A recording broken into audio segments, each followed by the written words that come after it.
Hi guys and welcome back to the channel Deepak Yadav Education. Welcome to the daily Hindu news and editorial analysis of 17th of December 2021.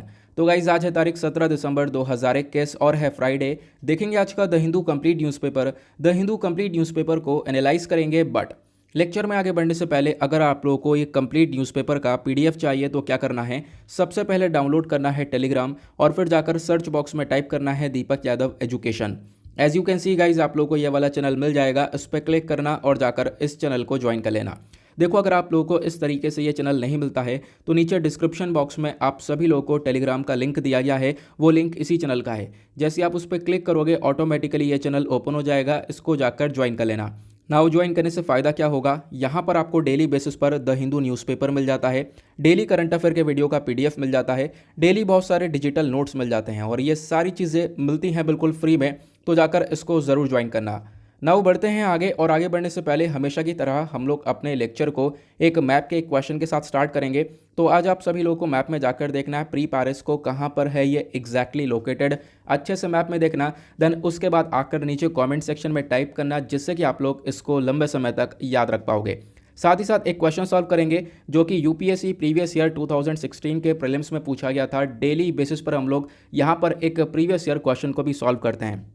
Question क्या बोलता है कि जो terminal high altitude area defence है, जिसको हम लोग third बोलते हैं, ये अक्सर न्यूज़ में देखने को मिलता है। तो ये थार्ड आखिरकार क्या है? ऑप्शन ए बोलता है an Israeli radar system, option B India's indigenous anti missile programme, option C an American anti missile system, option D क्या ये एक डिफेंस कोलैबोरेशन है between Japan and South Korea. तो सही आंसर आप लोग को नीचे कमेंट सेक्शन में देना है। और आप लोगों को मालूम होगा काफ़ी बार इसके बारे में मैं डिस्कशन कर चुका हूँ, बहुत सिंपल सा यहाँ पर ये क्वेश्चन है, आप लोग डेफिनेटली इसका आंसर दे पाओगे। बाय द वे इसका जो करेक्ट आंसर है मैंने आप लोग को नीचे प्रोवाइड करवा दिया है, प्लस टेलीग्राम पर भी प्रोवाइड करवा दिया है, तो वहाँ से भी चेकआउट कर सकते हो। लेकिन सभी लोग को इसके अंदर पार्टिसिपेट करना है, जैसा मैं डेली बेसिस पर बोलता हूँ, सभी लोग को यहाँ पर इसका आंसर देने की कोशिश करनी है। और इसका जो आंसर है वो वीडियो के लास्ट में भी मैं आप लोग को आज प्रोवाइड करवा दूंगा।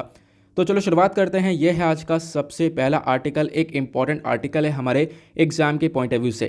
खासकर बात करें तो यहाँ पर 1971 वॉर के बारे में डिस्कशन हुआ है। आप लोग को मालूम होगा कल 16 दिसंबर था और 16 दिसंबर 1971 में भी एक वॉर हुई थी, और आप कह सकते हो उसको हम लोग एज अ विजय दिवस के तौर पर सेलिब्रेट करते हैं, क्योंकि हम लोगों ने पाकिस्तान के ऊपर विक्ट्री को एक तरीके से हासिल किया था। तभी से हम लोग यहाँ पर ऐसो एक विजय दिवस के तौर पर मनाते हैं। साथ ही साथ आप लोगों को मालूम होगा इसी वॉर के साथ साथ 1971 के अंदर बांग्लादेश भी क्रिएट हुआ था। तो क्या है ये सारा मामला, इसको हम डिस्कस करेंगे ही, लेकिन उससे पहले हम लोग आर्टिकल के बारे में समझते हैं। जो हमारे प्रेसिडेंट हैं रामनाथ कोविंद जी, ये बांग्लादेश गए और बांग्लादेश जाकर इन्होंने काफ़ी सारे स्टेटमेंट दिए हैं, जैसे कि बांग्लादेश इंडिया के रिलेशंस कितने ज़्यादा बेहतर हुए हैं पिछले कुछ समय में। और अभी यहाँ पर ऑब्वियसली पूरे 50 साल हो चुके हैं इस वॉर को, तो उस बेसिस पर क्या हुआ है, यहाँ पर इन्होंने एक तरीके से श्रद्धांजलि दी है बहुत सारे लोगों को जिनका योगदान रहा इस पूरे वॉर के अंदर। साथ ही साथ हमारे प्रेसिडेंट ने एक तरीके से जो शेख मुजीबुर रहमान साहब हैं, इनको फाउंडिंग फादर ऑफ बांग्लादेश बोला जाता है। इनका जो विजन है बेसिकली उसको एक तरीके से यहाँ पर उसकी तारीफ़ करी है हमारे प्रेसिडेंट ने। तो ये सारी चीज़ें हम लोग देख पाएँ। उसके बाद इन्होंने, जैसे मैंने बताया कि बहुत सारे स्टेटमेंट दिए हैं कि 1971 की जो ये वॉर हुई थी उसके बाद जो है बांग्लादेश बॉर्न हुआ, और उसके बाद जो हमारा मैप है उसके अंदर एक ऑल्टरिंग हुई, मतलब कि मैप के अंदर एक चेंज हुआ और जो ईस्ट पाकिस्तान वाला एरिया था वो बांग्लादेश बना। क्या हुआ था ये सब मैं भी आपको मैप के थ्रू समझाऊंगा, बट अभी मैं आपको आर्टिकल के थ्रू बता रहा हूँ कि एग्जैक्टली आर्टिकल में क्या क्या बोला गया।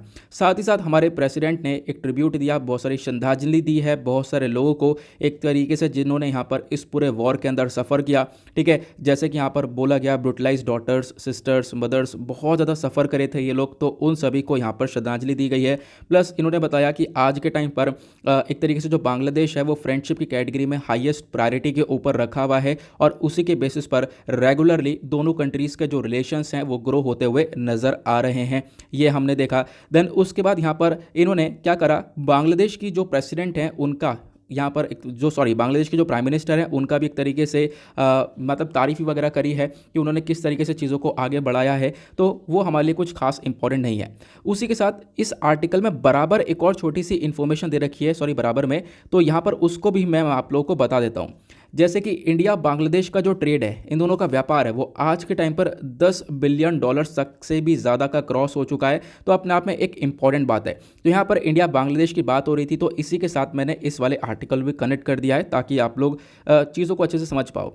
तो हमने देखा कोविड-19 के रिस्ट्रिक्शंस काफ़ी सारे लगे। कोविड-19 के बाद हम लोग कंट्रीज़ के साथ व्यापार वगैरह नहीं कर पा रहे थे, लेकिन क्या हुआ, हम लोगों ने तब भी बांग्लादेश के साथ जो व्यापार है वो काफ़ी अच्छा रखा है। ये स्टेटमेंट हमारे एक्सटर्नल अफेयर मिनिस्टर ने थर्सडे के दिन, मतलब कल वाले दिन, ये दिया था।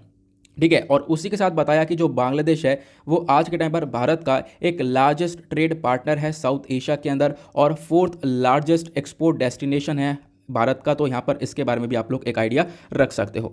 बट अभी जो ये वाला आर्टिकल है, इस आर्टिकल के अंदर सारी चीज़ें कंप्लीट नहीं हुई हैं। जैसे कि हमने डिस्कस किया, आर्टिकल में 1971 वॉर के बारे में डिस्कशन हुआ। अब यहाँ पर आप लोग खुद इमेजिन करो कि इस आर्टिकल से किस प्रकार के क्वेश्चन बन सकते हैं। इस आर्टिकल से तो एग्जैक्टली कोई भी क्वेश्चन नहीं बनेगा, है ना। तो क्या होगा, आप लोग को 1971 की वॉर के बारे में जानना होगा, एग्जैक्टली यहाँ पर इस वॉर में क्या हुआ था। ठीक है, इसका बैकग्राउंड पढ़ना होगा, क्योंकि जो पूछा जा सकता है, खासकर वो वॉर के बारे में पूछा जा सकता है, मेंस में क्वेश्चन बन सकता है, प्रीलिम्स में क्वेश्चन बन सकता है। तो मैं इस वॉर के बारे में आप लोग को बताता हूँ। खासकर ये आर्टिकल हमारा जीएस पेपर 1 हिस्ट्री के पॉइंट ऑफ व्यू से इंपॉर्टेंट हो जाएगा। ठीक है, तो यहाँ पर हम लोग डिस्कस करेंगे। मैं इस आर्टिकल को हर तरफ से कनेक्ट करने की कोशिश करूंगा, क्योंकि हमने कल 16 दिसंबर को विजय दिवस मनाया, तो विजय दिवस को हम लोग कनेक्ट करने वाले हैं साथ ही साथ इस बांग्लादेश की विक्ट्री को लेकर। ठीक है, हर चीज़ को कनेक्ट करके पढ़ेंगे ताकि आप लोग को सारी चीज़ें अच्छे से समझ में आ जाएं। बात करते हैं सबसे पहले विजय दिवस के बारे में। अभी जो विजय दिवस 2021 वाला है, इसको सेलिब्रेट किया गया 16 दिसंबर को, और 16 दिसंबर को हम लोग क्या करते हैं, एक तरीके से हम लोग मार्क ये करते हैं कि हमने पाकिस्तान के ऊपर जीत हासिल की थी 1971 के अंदर। और जो पाकिस्तान के ऊपर जीत हासिल की गई, उसके बाद ही क्या हुआ, बांग्लादेश क्रिएट हुआ। एक बांग्लादेश एक नई कंट्री बनकर निकल कर आया, जो कि पहले ईस्ट पाकिस्तान हुआ करता था। मैं आपको मैप में भी दिखा देता हूँ।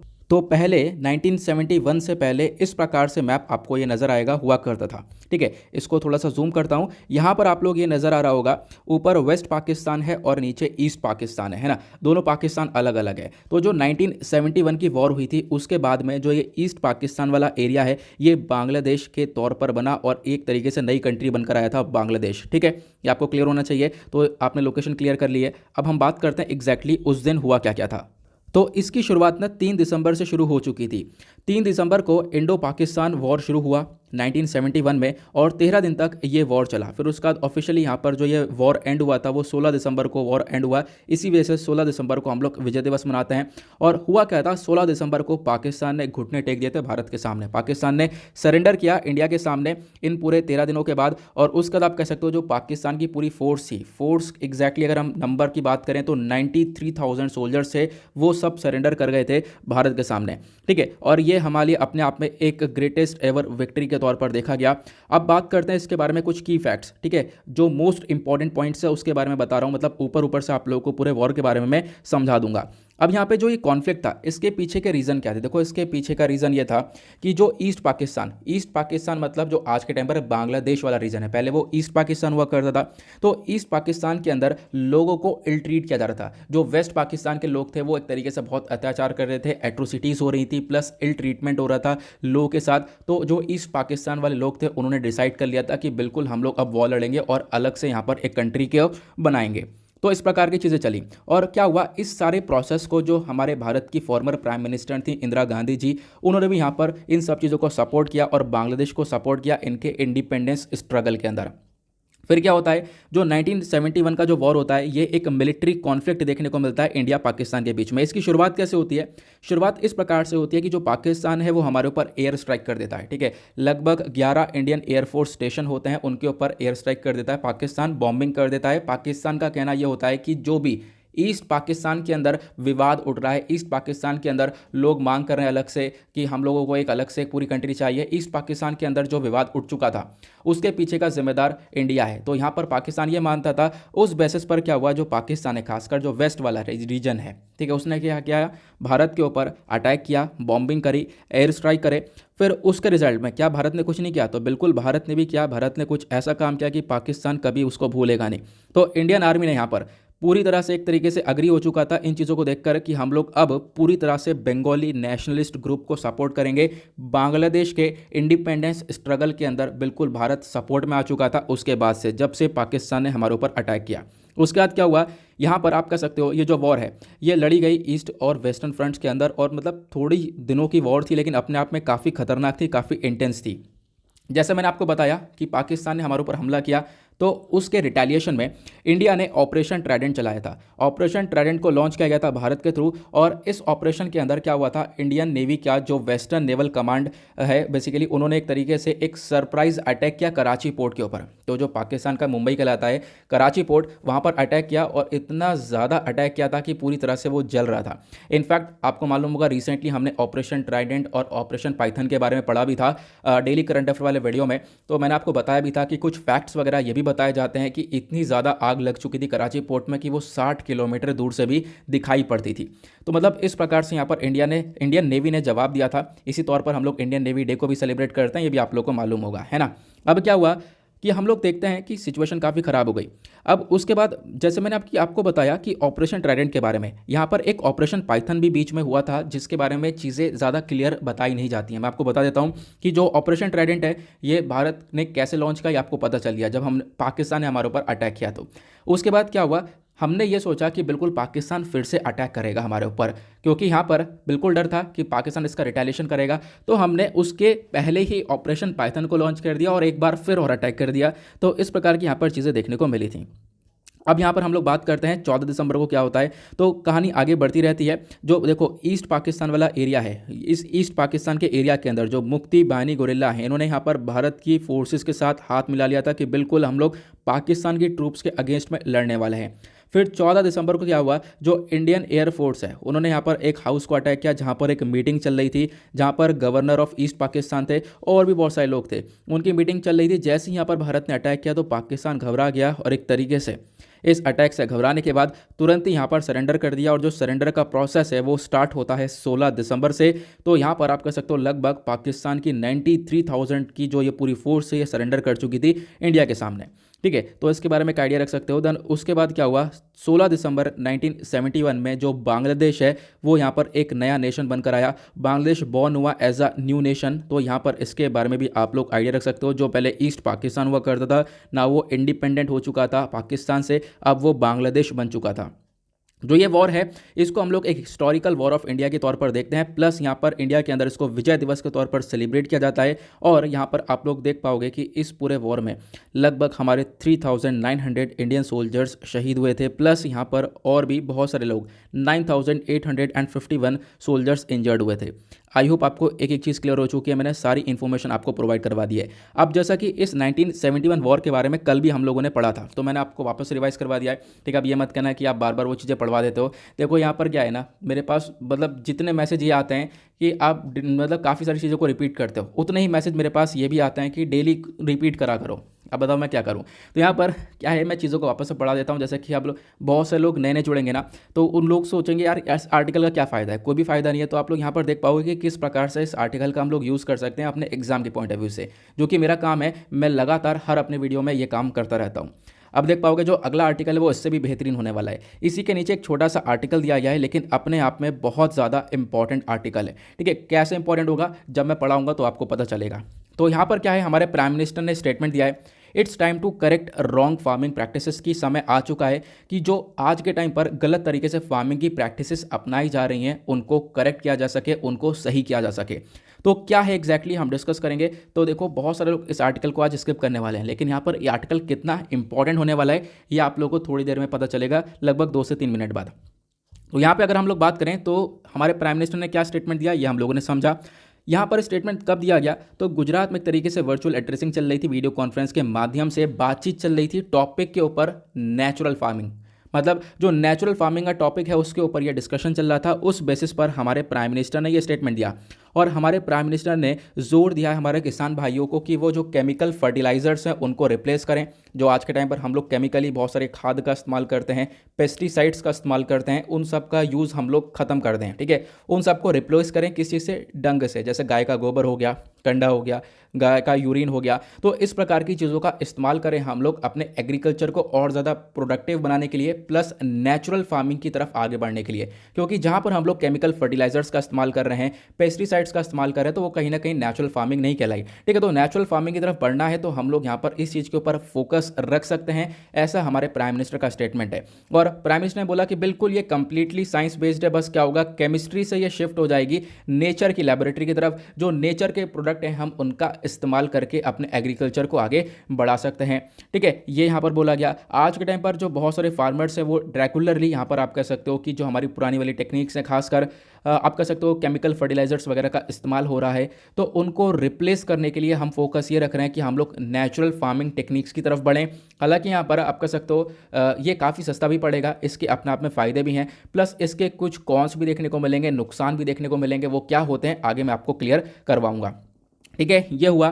फिर उसके बाद यहाँ पर क्या होगा, प्राइम मिनिस्टर ने हमारे ये भी बोला कि इससे जो हमारा इंपोर्ट बिल है वो कम होगा। अब आप कहोगे हम लोग इंपोर्ट क्या कर रहे हैं, एग्रीकल्चर के मामले में तो हम लोग काफ़ी कुछ बेचते हैं दूसरी कंट्रीज़ को, तो इंपोर्ट हम लोग करते हैं फर्टिलाइजर्स को, जो आर्टिफिशियल फर्टिलाइजर्स है, जो खाद है, ठीक है, केमिकल वाला जो खाद है जिसका इस्तेमाल करके एग्रीकल्चर की प्रोडक्शन करी जा रही है, तो वही फर्टिलाइजर हम लोग अलग अलग कंट्रीज से इंपोर्ट करते हैं। अब क्या होगा, जब हम लोग नेचुरली काफ़ी सारी चीज़ों का इस्तेमाल करेंगे, काउडंग का मतलब गाय के गोबर का, और इन सब चीज़ों का इस्तेमाल करेंगे, तो इससे जो हमारा इंपोर्ट बिल है वो भी रिड्यूस होगा, वो भी कम होगा। ये भी यहाँ पर स्टेटमेंट निकल कर आता है। लेकिन अभी पता है इस आर्टिकल में और भी बहुत सारी इंपॉर्टेंट इन्फॉर्मेशन है, जैसे कि मैं आपको बताता हूँ कि आखिरकार नेचुरल फार्मिंग क्या होती है, इसके पिलर्स क्या होते हैं। पिलर्स के बारे में बहुत ज़्यादा इंपॉर्टेंट यहाँ पर बताया जाता है कि क्वेश्चन डेफिनेटली बन सकता है, तो मैं आपको सारी चीज़ें क्लियर करवाता हूँ। सबसे पहली बात यहाँ पर आप कह सकते हो यह है जीरो बजट नेचुरल फार्मिंग, जिसकी तरफ बढ़ रहे हैं कि पैसा कुछ नहीं लगाना है हम लोग को, बहुत ही ज़्यादा मिनिमम कॉस्ट लगेगी, एक नेचुरल फार्मिंग होगी, इसके अपने आप में फ़ायदे होंगे। वो कैसे होंगे आगे देखेंगे। आर्टिकल हमारा जीएस पेपर 3 के पॉइंट ऑफ व्यू से इंपॉर्टेंट होगा। सिलेबस के अंदर हमारा एक अलग से टॉपिक दे रखा है एग्रीकल्चर का, ठीक है, तो उसके पॉइंट ऑफ व्यू से इंपॉर्टेंट हो जाएगा। अब जैसे कि जो जीरो बजट नेचुरल फार्मिंग है, बेसिकली यहाँ पर एक मेथड है जहाँ पर हम लोग केमिकल फ्री एग्रीकल्चर को प्रमोट करते हैं। मतलब एक ऐसी एग्रीकल्चर, एक ऐसे तरीके से हम लोग क्रॉप्स का प्रोडक्शन कर रहे हैं जहाँ पर एक तरीके से जो केमिकल्स हैं, जो फर्टिलाइजर्स हैं, उनका इस्तेमाल नहीं किया जा रहा है। ठीक है, तो आपको ध्यान रखना है। और इस प्रकार की जो फार्मिंग है ये इंडिया के अंदर आप कह सकते हो ट्रेडिशनली प्रैक्टिसेस के अंदर देखने को मिलती थी। मतलब बहुत पुराने ज़माने में हम लोग यहाँ पर इसी प्रकार से फार्मिंग को करते थे। जो फर्टिलाइजर, जो केमिकली फर्टिलाइजर का कॉन्सेप्ट है, ये हमारे पास एक नया कॉन्सेप्ट सा देखने को मिलता है। नाउ क्वेश्चन आता है, ये जो नेचुरल फार्मिंग है इसका जो कॉन्सेप्ट है ये कौन लेकर आए थे ओरिजिनली। तो ओरिजिनली यहाँ पर जो कॉन्सेप्ट है ये प्रमोट किया गया था एक एग्रीकल्चरिस्ट है जिनका नाम है सुभाष पलेकर, इनके थ्रू। इन्होंने यहाँ पर इस पूरे कॉन्सेप्ट को डेवलप किया लगभग 1990s के आसपास, और यहाँ पर बोला कि जो ग्रीन रिवॉल्यूशन है इसका एक ऑल्टरनेटिव ये हो सकता है कि हम लोग नेचुरल फार्मिंग की तरफ बढ़ें, केमिकल फर्टिलाइजर्स का इस्तेमाल हम लोग कम कर दें। ठीक है, अब क्या हुआ, इससे क्या होगा, इससे यहाँ पर यह होगा जो कॉस्ट ऑफ प्रोडक्शन है फार्मिंग के अंदर वो काफ़ी कम हो जाएगी। क्योंकि अभी आप लोग यहाँ पर फसल उगा रहे हो, उसके पीछे आपको फर्टिलाइजर्स, खासकर केमिकल फर्टिलाइजर्स खरीदने पड़ रहे हैं। इंपोर्टेड केमिकल फर्टिलाइजर्स आप खरीद रहे हो, ये काफ़ी एक्सपेंसिव पड़ जाते हैं। अब क्या होगा, जब आप लोग गाय के गोबर का या फिर काउ यूरिन का इस्तेमाल करोगे तो आपका जो कॉस्ट ऑफ प्रोडक्शन है, जो पैसा यहाँ पर लग रहा था वो कम लगने की बजाय यहाँ पर आप कह सकते हो जो पैसा लगेगा वो काफ़ी कम लगेगा। ठीक है, तो इससे क्या होगा, डेफिनेटली हमारा एक तरीके से जो पैसा है वो बचेगा फार्मिंग सेक्टर के अंदर। और यहाँ पर जैसे मैंने आपको बताया कि आपको कोई भी फर्टिलाइज़र, एक्सपेंसिव फर्टिलाइज़र, पेस्टिसाइड्स की तरफ जाने की ज़रूरत है ही नहीं। अब जब भी हम लोग जीरो बजट नेचुरल फार्मिंग की बात करते हैं तो ये 4 पिलर्स के ऊपर टिका हुआ है। वो 4 पिलर्स कौन कौन से हैं ये भी आप लोगों को मालूम होना चाहिए। सबसे पहला पिलर आता है जीवामृत। जीवामृत का मतलब यहाँ पर होता है एक मिक्सचर, कि आप लोग जब भी फार्मिंग कर रहे हो तो काउ डंग का इस्तेमाल करो, गाय के गोबर का, काउ के यूरिन का यहाँ पर इस्तेमाल करो। ठीक है, जैगरी हो गया, गुड़ हो गया, पल्स फ्लोर हो गया। ठीक है, उसके बाद यहाँ पर जैसे कि हमारा दाल का आटा हो गया, और उसके बाद वाटर, सॉइल, ये सारी चीज़ें हो गई। इनको हम लोग अप्लाई कर सकते हैं फार्म लैंड के ऊपर। इसको अप्लाई करते हैं तो इससे कल्टीवेशन बेटर होगा, प्लस क्रॉप्स का प्रोडक्शन भी इंक्रीज होगा। उसके बाद दूसरा आता है बीज अमृत। बीज अमृत भी यहाँ पर आप कह सकते हो कंकॉक्शन है, एक तरीके से मिक्सचर है नीम लीव्स का। नीम जो एक तरीके से नीम के पत्ते होते हैं उनका इस्तेमाल कर सकते हो, ठीक है। टोबैको का इस्तेमाल कर सकते हो, ग्रीन चिलीज़ का इस्तेमाल कर सकते हो। अब इनका इस्तेमाल किस बेसिस पर किया जाएगा, तो जो कीड़े मकोड़े होते हैं, ठीक है, जो कीटाणु होते हैं, ठीक है, उनको मारने के लिए हम लोग यहाँ पर बीज अमृत का भी इस्तेमाल कर सकते हैं, ठीक है। तो मतलब यहाँ पर अपने आप में इसके भी फायदे हैं। उसके बाद यहाँ पर अच्छदन आता है जिसको हम लोग मल्चिंग बोलते हैं। मल्चिंग के अंदर भी हम लोग क्या कर सकते हैं, जो हमारा पूरा जो टॉप सॉइल है बेसिकली उसको एक तरीके से प्रोटेक्ट कर सकते हैं, उसको बचा सकते हैं। कैसे, यहाँ पर हम लोग क्या कर सकते हैं, जो लाइट वगैरह है उसको एक प्रकार से ब्लॉक किया जा सकता है, जिससे कि यहाँ पर जो मॉइस्चर है वो एक तरीके से सॉइल के अंदर रहेगा क्योंकि अदरवाइज यहाँ पर क्या होगा, अगर लाइट पड़ती रहेगी लगातार तो इससे क्या होगा, जो मॉइस्चर है वो काफ़ी हद तक रिड्यूस हो जाता है, इवापोरेशन हो जाता है सॉइल के अंदर से। तो यहाँ पर आप कह सकते हो जब मॉइस्चर रहेगा, जब नमी रहेगी सॉइल के अंदर, तो अपने आप में काफ़ी सारे न्यूट्रिएंट्स रहेंगे, जिसके बेसिस पर हम लोग यहाँ पर क्या कर सकते हैं, ग्रोथ दे सकते हैं अपने एग्रीकल्चर प्रोडक्शन के अंदर, ठीक है। तो ये आप लोग को ध्यान रखना है। अलग अलग प्रकार की यहाँ पर मल्चिंग देखने को मिल जाती है।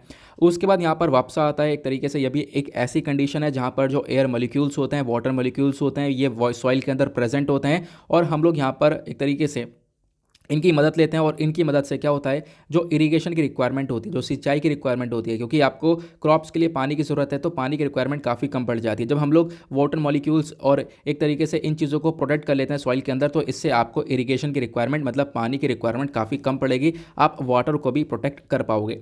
अब बात करते हैं इसके एडवांटेजेस क्या क्या हैं। एडवांटेजेस में सबसे पहला आता है मिनिमाइज्ड कॉस्ट ऑफ प्रोडक्शन। आपका जो पैसा लग रहा है प्रोडक्शन के अंदर वो काफ़ी कम हो जाएगा और आपको इनकम जनरेशन पर यह मदद करेगा। दूसरा यहाँ पर फ़ायदा है इंश्योर बेटर हेल्थ। जब आपकी एक नेचुरल फार्मिंग का एक तरीके से आप जब प्रोडक्ट कंज्यूम करोगे तो डेफिनेटली आपकी हेल्थ काफ़ी अच्छी होगी, क्योंकि यहाँ पर हम लोग देखते हैं बहुत सारे केमिकल फर्टिलाइजर्स का इस्तेमाल करने के बाद जो यहाँ पर एग्रीकल्चर के अंदर प्रोडक्शन होता है उससे हेल्थ के ऊपर काफ़ी इंपैक्ट पड़ सकता है, ठीक है। तो यहाँ पर क्या होगा, नेचुरल फार्मिंग होगी, इसके अंदर कोई भी सिंथेटिक केमिकल्स वगैरह का इस्तेमाल नहीं होगा, तो आपका जो हेल्थ हैजार्ड्स है वो भी अपने आप कम होते हुए नजर आएंगे। नेक्स्ट फ़ायदा है रिड्यूस वाटर कंजम्पशन। जैसे मैंने आपको बताया कि हम लोग इस प्रकार से काम करेंगे कि जो वाटर के अंदर सॉइल के अंदर जो वाटर प्रेजेंट है, वाटर मॉलिक्यूल्स प्रेजेंट है, हम उनको ज़्यादा इवापोरेट ना होने दें, ठीक है। उसका जो मॉइस्चर है उसको रिटेंट करें सॉइल के अंदर, उसी को वहाँ पर रोक सकें। तो इसके बेसिस पर क्या होगा, जो वाटर का कंजम्पशन है वो अपने आप कम होगा और हम लोग वाटर को भी बचा सकेंगे। उसके बाद यहाँ पर इससे क्या होगा, जब भी हम लोग नेचुरल फार्मिंग करेंगे तो सॉइल का हेल्थ भी इंप्रूव होगा, क्योंकि हम लोग यहाँ पर कोई भी केमिकल फर्टिलाइजर का इस्तेमाल नहीं कर रहे हैं। कभी कभी हम लोग अर्थवर्म्स का इस्तेमाल कर सकते हैं, ठीक है। इन चीज़ों का इस्तेमाल करेंगे और यहाँ पर इससे क्या होगा, जो हमारी सॉइल की हेल्थ है वो अपने आप में और ज़्यादा बेहतर होती रहेगी और हम लोग को आने वाले टाइम पर जो एग्रीकल्चर क्रॉप्स हैं वो और ज़्यादा बेटर प्रोडक्शन में देखने को मिलते रहेंगे। उसके बाद एक एम्प्लॉयमेंट जनरेशन का आता है, मतलब कि क्या होगा, नेचुरल फार्मिंग से जो एम्प्लॉयमेंट जनरेशन है वो भी डेफिनेटली बढ़ता हुआ नजर आएगा। लोग यहाँ पर एम्प्लॉयमेंट की साइड में यहाँ पर बढ़ते रहेंगे और ये मेन मकसद रखा गया। अब बात करते हैं, चलो हमने फ़ायदे पढ़े, लेकिन अब बात करते हैं नुकसान की, कि ये जो ज़ीरो बजट नेचुरल फार्मिंग है इसके रिगार्डिंग क्या क्या नुकसान देखने को मिलते हैं। सबसे पहला तो नुकसान है सिक्किम। सिक्किम भारत का एक फर्स्ट ऑर्गेनिक स्टेट है, ठीक है। अब यहाँ पर इन्होंने एक फर्स्ट ऑर्गेनिक स्टेट मतलब कि सब कुछ नेचुरली फार्मिंग की तरफ यहाँ पर ये बढ़ चुके थे, लेकिन हुआ क्या, प्रोडक्शन के अंदर काफ़ी हद तक डिक्लाइन आया, मतलब जो प्रोडक्शन है वो अपने आप कम होता हुआ नजर आया, जिसकी वजह से क्या होगा, इनकम जनरेशन भी कम हो जाएगा। तो अपने आप में ये एक नुकसान सा देखने को मिलेगा, ठीक है। तो जो बहुत सारे फार्मर्स हैं वो अगर यहाँ पर जीरो बजट नेचुरल फार्मिंग की तरफ बढ़ते हैं तो पता ये चलता है कि कुछ सालों बाद ये वापस से अपना जो पुराना वाला प्रोसीजर है, जो केमिकल फर्टिलाइजर वाला प्रोसीजर है, उसी पर आ जाते हैं, क्योंकि जीरो बजट नेचुरल फार्मिंग के अंदर उनको कुछ ज़्यादा फायदा नजर आता नहीं है, ये यहाँ पर बताया गया, ठीक है। तो डेफिनेटली यहाँ पर बोला गया कि बिल्कुल जो जीरो बजट नेचुरल फार्मिंग है ये सॉइल की फर्टिलिटी को इंप्रूव करता है, सॉइल की हेल्थ को इंप्रूव करता है, लेकिन यहाँ पर फार्मर की इनकम इंप्रूव नहीं हो पाती है, ऐसा यहाँ पर बताया गया। प्लस एक और बहुत बड़ा इशू ये है कि जो जीरो बजट नेचुरल फार्मिंग है इसके अंदर आपको काऊ की रिक्वायरमेंट पड़ेगी, ठीक है। जो गाय है वो चाहिए, क्योंकि आपको उसी का जो डंग है, जो एक तरीके से गाय का गोबर है या फिर एक तरीके से गाय का यूरिन है, उसी का इस्तेमाल आप लोग कर पाओगे। लेकिन हम लोग देखते हैं कि जो गाय हैं बेसिकली जो कैटल है, उनकी पॉपुलेशन इंडिया के अंदर कम होती हुई जा रही है। और ऐसा किसने बताया, तो एक लाइव स्टॉक सेंसस हुआ था, उसके अकॉर्डिंग पता चलता है कि कंट्री के अंदर जो टोटल पॉपुलेशन है कैटल की वो ड्रॉप हुई है 8.1% से। तो अपने आप में ये भी एक बहुत बड़ा कंसर्न है। आई होप आप लोग को ये आर्टिकल क्लियर हो चुका है, सारी इंपॉर्टेंट इन्फॉर्मेशन मैंने यहाँ पर आपको कवर करवा दी है। बढ़ते हैं अगले आर्टिकल की तरफ, लेकिन उससे पहले यार मेरी एक छोटी सी रिक्वेस्ट है, वीडियो को लाइक नहीं किया तो वीडियो को लाइक कर देना। कल मैं कह नहीं पाया था तो आपने लाइक भी नहीं किया, और उससे पहले बोला था तो 5K लाइक्स तक हम लोग पहुंच चुके थे, लेकिन अभी यहाँ पर क्या हुआ है, कल वाले वीडियो पर 5K नहीं पहुंचे हैं। तो आप लोगों को आज भी सपोर्ट करना है, और ये जो वीडियो है इस पर 5 के लाइक्स तक जाना है, ठीक है, क्योंकि यहाँ पर इतना आप लोग कर सकते हो क्योंकि आपको सारी चीज़ें बिल्कुल फ्री में मिल रही है। न्यूज़पेपर आपको बिल्कुल फ्री में मिल रहा है, सारा कंटेंट मैं आपको बिल्कुल फ्री ऑफ कॉस्ट प्रोवाइड करवाने की कोशिश कर रहा हूँ। पूरे यूट्यूब पर मैं आपको पूरी तरह से अपनी कोशिश करता हूँ कि best of the best content आप लोगों को प्रोवाइड करवाऊँ, ताकि आप लोगों को कहीं पर भी इधर उधर भागने की ज़रूरत ना हो कि हाँ यार मैंने आर्टिकल पढ़ा, मुझे यहाँ पे सर्च करने की ज़रूरत है, यहाँ पे सर्च करने की ज़रूरत है। तो ऐसा नहीं होता है आप लोगों के साथ जनरली, क्योंकि मैं सारी इंपॉर्टेंट इन्फॉर्मेशन एक ही जगह पर आप लोगों को कंपाइल करके प्रोवाइड करवा देता हूँ। तो इसी बात पर वीडियो को लाइक कर देना, फिर से याद दिला रहा हूँ सपोर्ट करने के लिए। और टारगेट है 5 के लाइक्स का, तो आप लोगों को पहुँचाना है आज भी 5,000 तक ना हो। यहाँ पर आता है एक अगला आर्टिकल और एक best of the best article आज का, मतलब बहुत इंपॉर्टेंट आर्टिकल है एग्जाम के पॉइंट ऑफ व्यू से। यहाँ पर मैं आपको बहुत सारी चीज़ें कवर करवाने वाला हूँ। हुआ क्या है, अभी हमारे कैबिनेट ने अप्रूवल दिया है, कैबिनेट ने अप्रूव कर दिया है कि जो गर्ल्स मैरिज की एज हुआ करती थी, पहले गर्ल्स जो मैरिज हुआ करती थी वो 18 साल की यहाँ पर लीगलाइज एज थी कि 18 साल के बाद आप लोग यहाँ पर अपनी लड़की की शादी कर सकते हो। लेकिन होगा क्या, अब यहाँ पर इस गर्ल्स मैरिज को जो एज है बेसिकली इस एज को 18 से इंक्रीज करके 21 करने के ऊपर चर्चा की गई है। चर्चा क्या की गई है, कैबिनेट ने इसको अप्रूव कर दिया है। अब इसके ऊपर जो भी बिल वगैरह होगा वो डेफिनेटली यहाँ पर आएगा, खासकर अमेंडमेंट बिल आएगा, ठीक है। जो भी आने वाले टाइम पर होगा वो हमें पता चलेगा, बट अभी फिलहाल ये अप्रूवल ये प्रपोजल रख दिया जाए कि यहाँ पर जो गर्ल्स की एज होती है मैरिज एज खासकर, वो यहाँ पर 18 से लेकर 21 तक, मतलब सॉरी 18 से जो पहले वाला क्राइटेरिया था उस 18 का हटाकर 21 होना चाहिए, ठीक है। 21 की एज पर यहाँ पर लड़की की शादी होगी। अब इसका मतलब क्या है, अगर 21 साल के अंडर में यहाँ पर शादी की तो वो चाइल्ड मैरिज की कैटेगरी में आएगा। आई होप आपको ये समझ में आया। अब यहाँ पर हम लोग इसके बारे में डिस्कस करते हैं। तो हमारे केंद्र सरकार ने यहाँ पर इसके बारे में डिसाइड किया कि बिल्कुल जो लीगल एज है बेसिकली यहाँ पर विमेन की मैरिज की, वो पहले 18 हुआ करती थी, नाउ अब उसको 18 से हटाकर 21 हम लोग करेंगे। एक अमेंडमेंट आएगा, जैसे मैंने आप लोगों को बताया था ऑन गोइंग विंटर सेशन में, क्योंकि जो हमारा पार्लियामेंट है उसके अंदर विंटर सेशन चल रहा है, तो यहाँ पर एक अमेंडमेंट आ सकता है और यूनियन कैबिनेट ने इन सब चीज़ों को क्लियर हमारे सामने कर दिया है, ठीक है। अब यहाँ पर क्या होगा, एक तरीके से जो हमारे पास पहले वाला जो भी एक्ट है उनके अंदर बदलाव होगा, और या फिर हो सकता है हम लोग जो यूनिफॉर्म सिविल कोड है उसकी तरफ भी आगे बढ़ें। एक ही साथ हम लोग मतलब जितने भी एक तरीके से जितने भी रूल्स एंड रेगुलेशंस हैं मैरिजेस को लेकर उसको एक ही कानून से टैकल किया जा सके, तो हो सकता है हम लोग उसकी तरफ भी आगे बढ़ सकते हैं, ठीक है। अब मैं आपको देखो बहुत सारी इन्फॉर्मेशन देने वाला हूं, जैसे कि यहाँ पे क्या हुआ था लास्ट ईयर, यहाँ पे हमारे प्राइम मिनिस्टर ने इसके बारे में डिस्कशन कर दिया था। क्या ये एकदम से बात आई है 18 से 21 साल करने की, तो ऐसा नहीं है। प्राइम मिनिस्टर ने पिछले साल ये अनाउंसमेंट कर दिया था। आपको मालूम होगा लाल किले पर जब ये स्पीच दी थी तो उन्होंने बोला था कि बिल्कुल जो लड़कियों की एज है शादी की वो यहाँ पर 18 से 21 की जाएगी। फिर उसके बाद एक कमेटी को बनाया गया था, ठीक है, और उस कमेटी का नाम क्या था मुझे याद आ रहा है, वैसे तो यहाँ पर लिखा हुआ है कमेटी का नाम बेसिकली क्या था, जया जेटली कमेटी थी। उस कमेटी को यहाँ पर बनाया गया और उस कमेटी के माध्यम से जो रिपोर्ट है वो आई हमारे प्राइम मिनिस्टर के पास, और काफ़ी कुछ डिस्कशन करने के बाद तो यहाँ पर अप्रूवल दिया है कि बिल्कुल जो मैरिज ऑफ वुमेन है, वो जो age of marriage of women है उसको 21 किया जाएगा। अब यहाँ पर देखो बहुत सारी इंपॉर्टेंट इन्फॉर्मेशन है जो कि डायरेक्टली यहाँ पर आप कह सकते हो कवर नहीं की गई है, लेकिन बहुत इंपॉर्टेंट हो सकती है। मैं आपको मैरिज को लेकर सारा इसका बैकग्राउंड, हिस्ट्री, प्रेजेंट सिचुएशन क्या है, प्लस यहाँ पर आगे कैसे चीज़ें होने वाली हैं, सब कुछ मैं आपको बताने वाला हूँ, ठीक है। प्लस ये जो कमेटी है, क्योंकि यहाँ पर कमेटी के बारे में मेंशन नहीं चीज़ें, और कमेटी हमारे लिए इंपॉर्टेंट होती हैं, आप लोग को मालूम होगा, हम लोग देख पाते हैं बहुत सारे क्वेश्चंस कमेटी के ऊपर भी आते रहते हैं। तो क्या क्या इन्फॉर्मेशन है मैं आपको यहाँ पर प्रोवाइड करवाता हूँ। आगे बढ़ते हैं। यहाँ पर अगर बात करें आर्टिकल कैसे इंपॉर्टेंट, तो हमारे जीएस पेपर 2 के अंदर बहुत सारे टॉपिक्स हैं सिलेबस में, जैसे कि issues related to women, government policies, interventions, issues related to children, health, gender, मतलब इतने सारे टॉपिक है, इनके पॉइंट ऑफ व्यू से इंपॉर्टेंट होगा। सबसे पहली बात हम लोग जब बात करते हैं मैरिज की तो इसकी हिस्ट्री को देखते हैं कि पहले क्या एज हुआ करती थी और फिर उसका किस प्रकार से एज के अंदर इंक्रीमेंट होता रहा है। अगर हम बात करें इतिहास की तो सबसे पहली बात जो हमारा इंडियन पिनल कोड है इसको बनाया गया था 1860 में।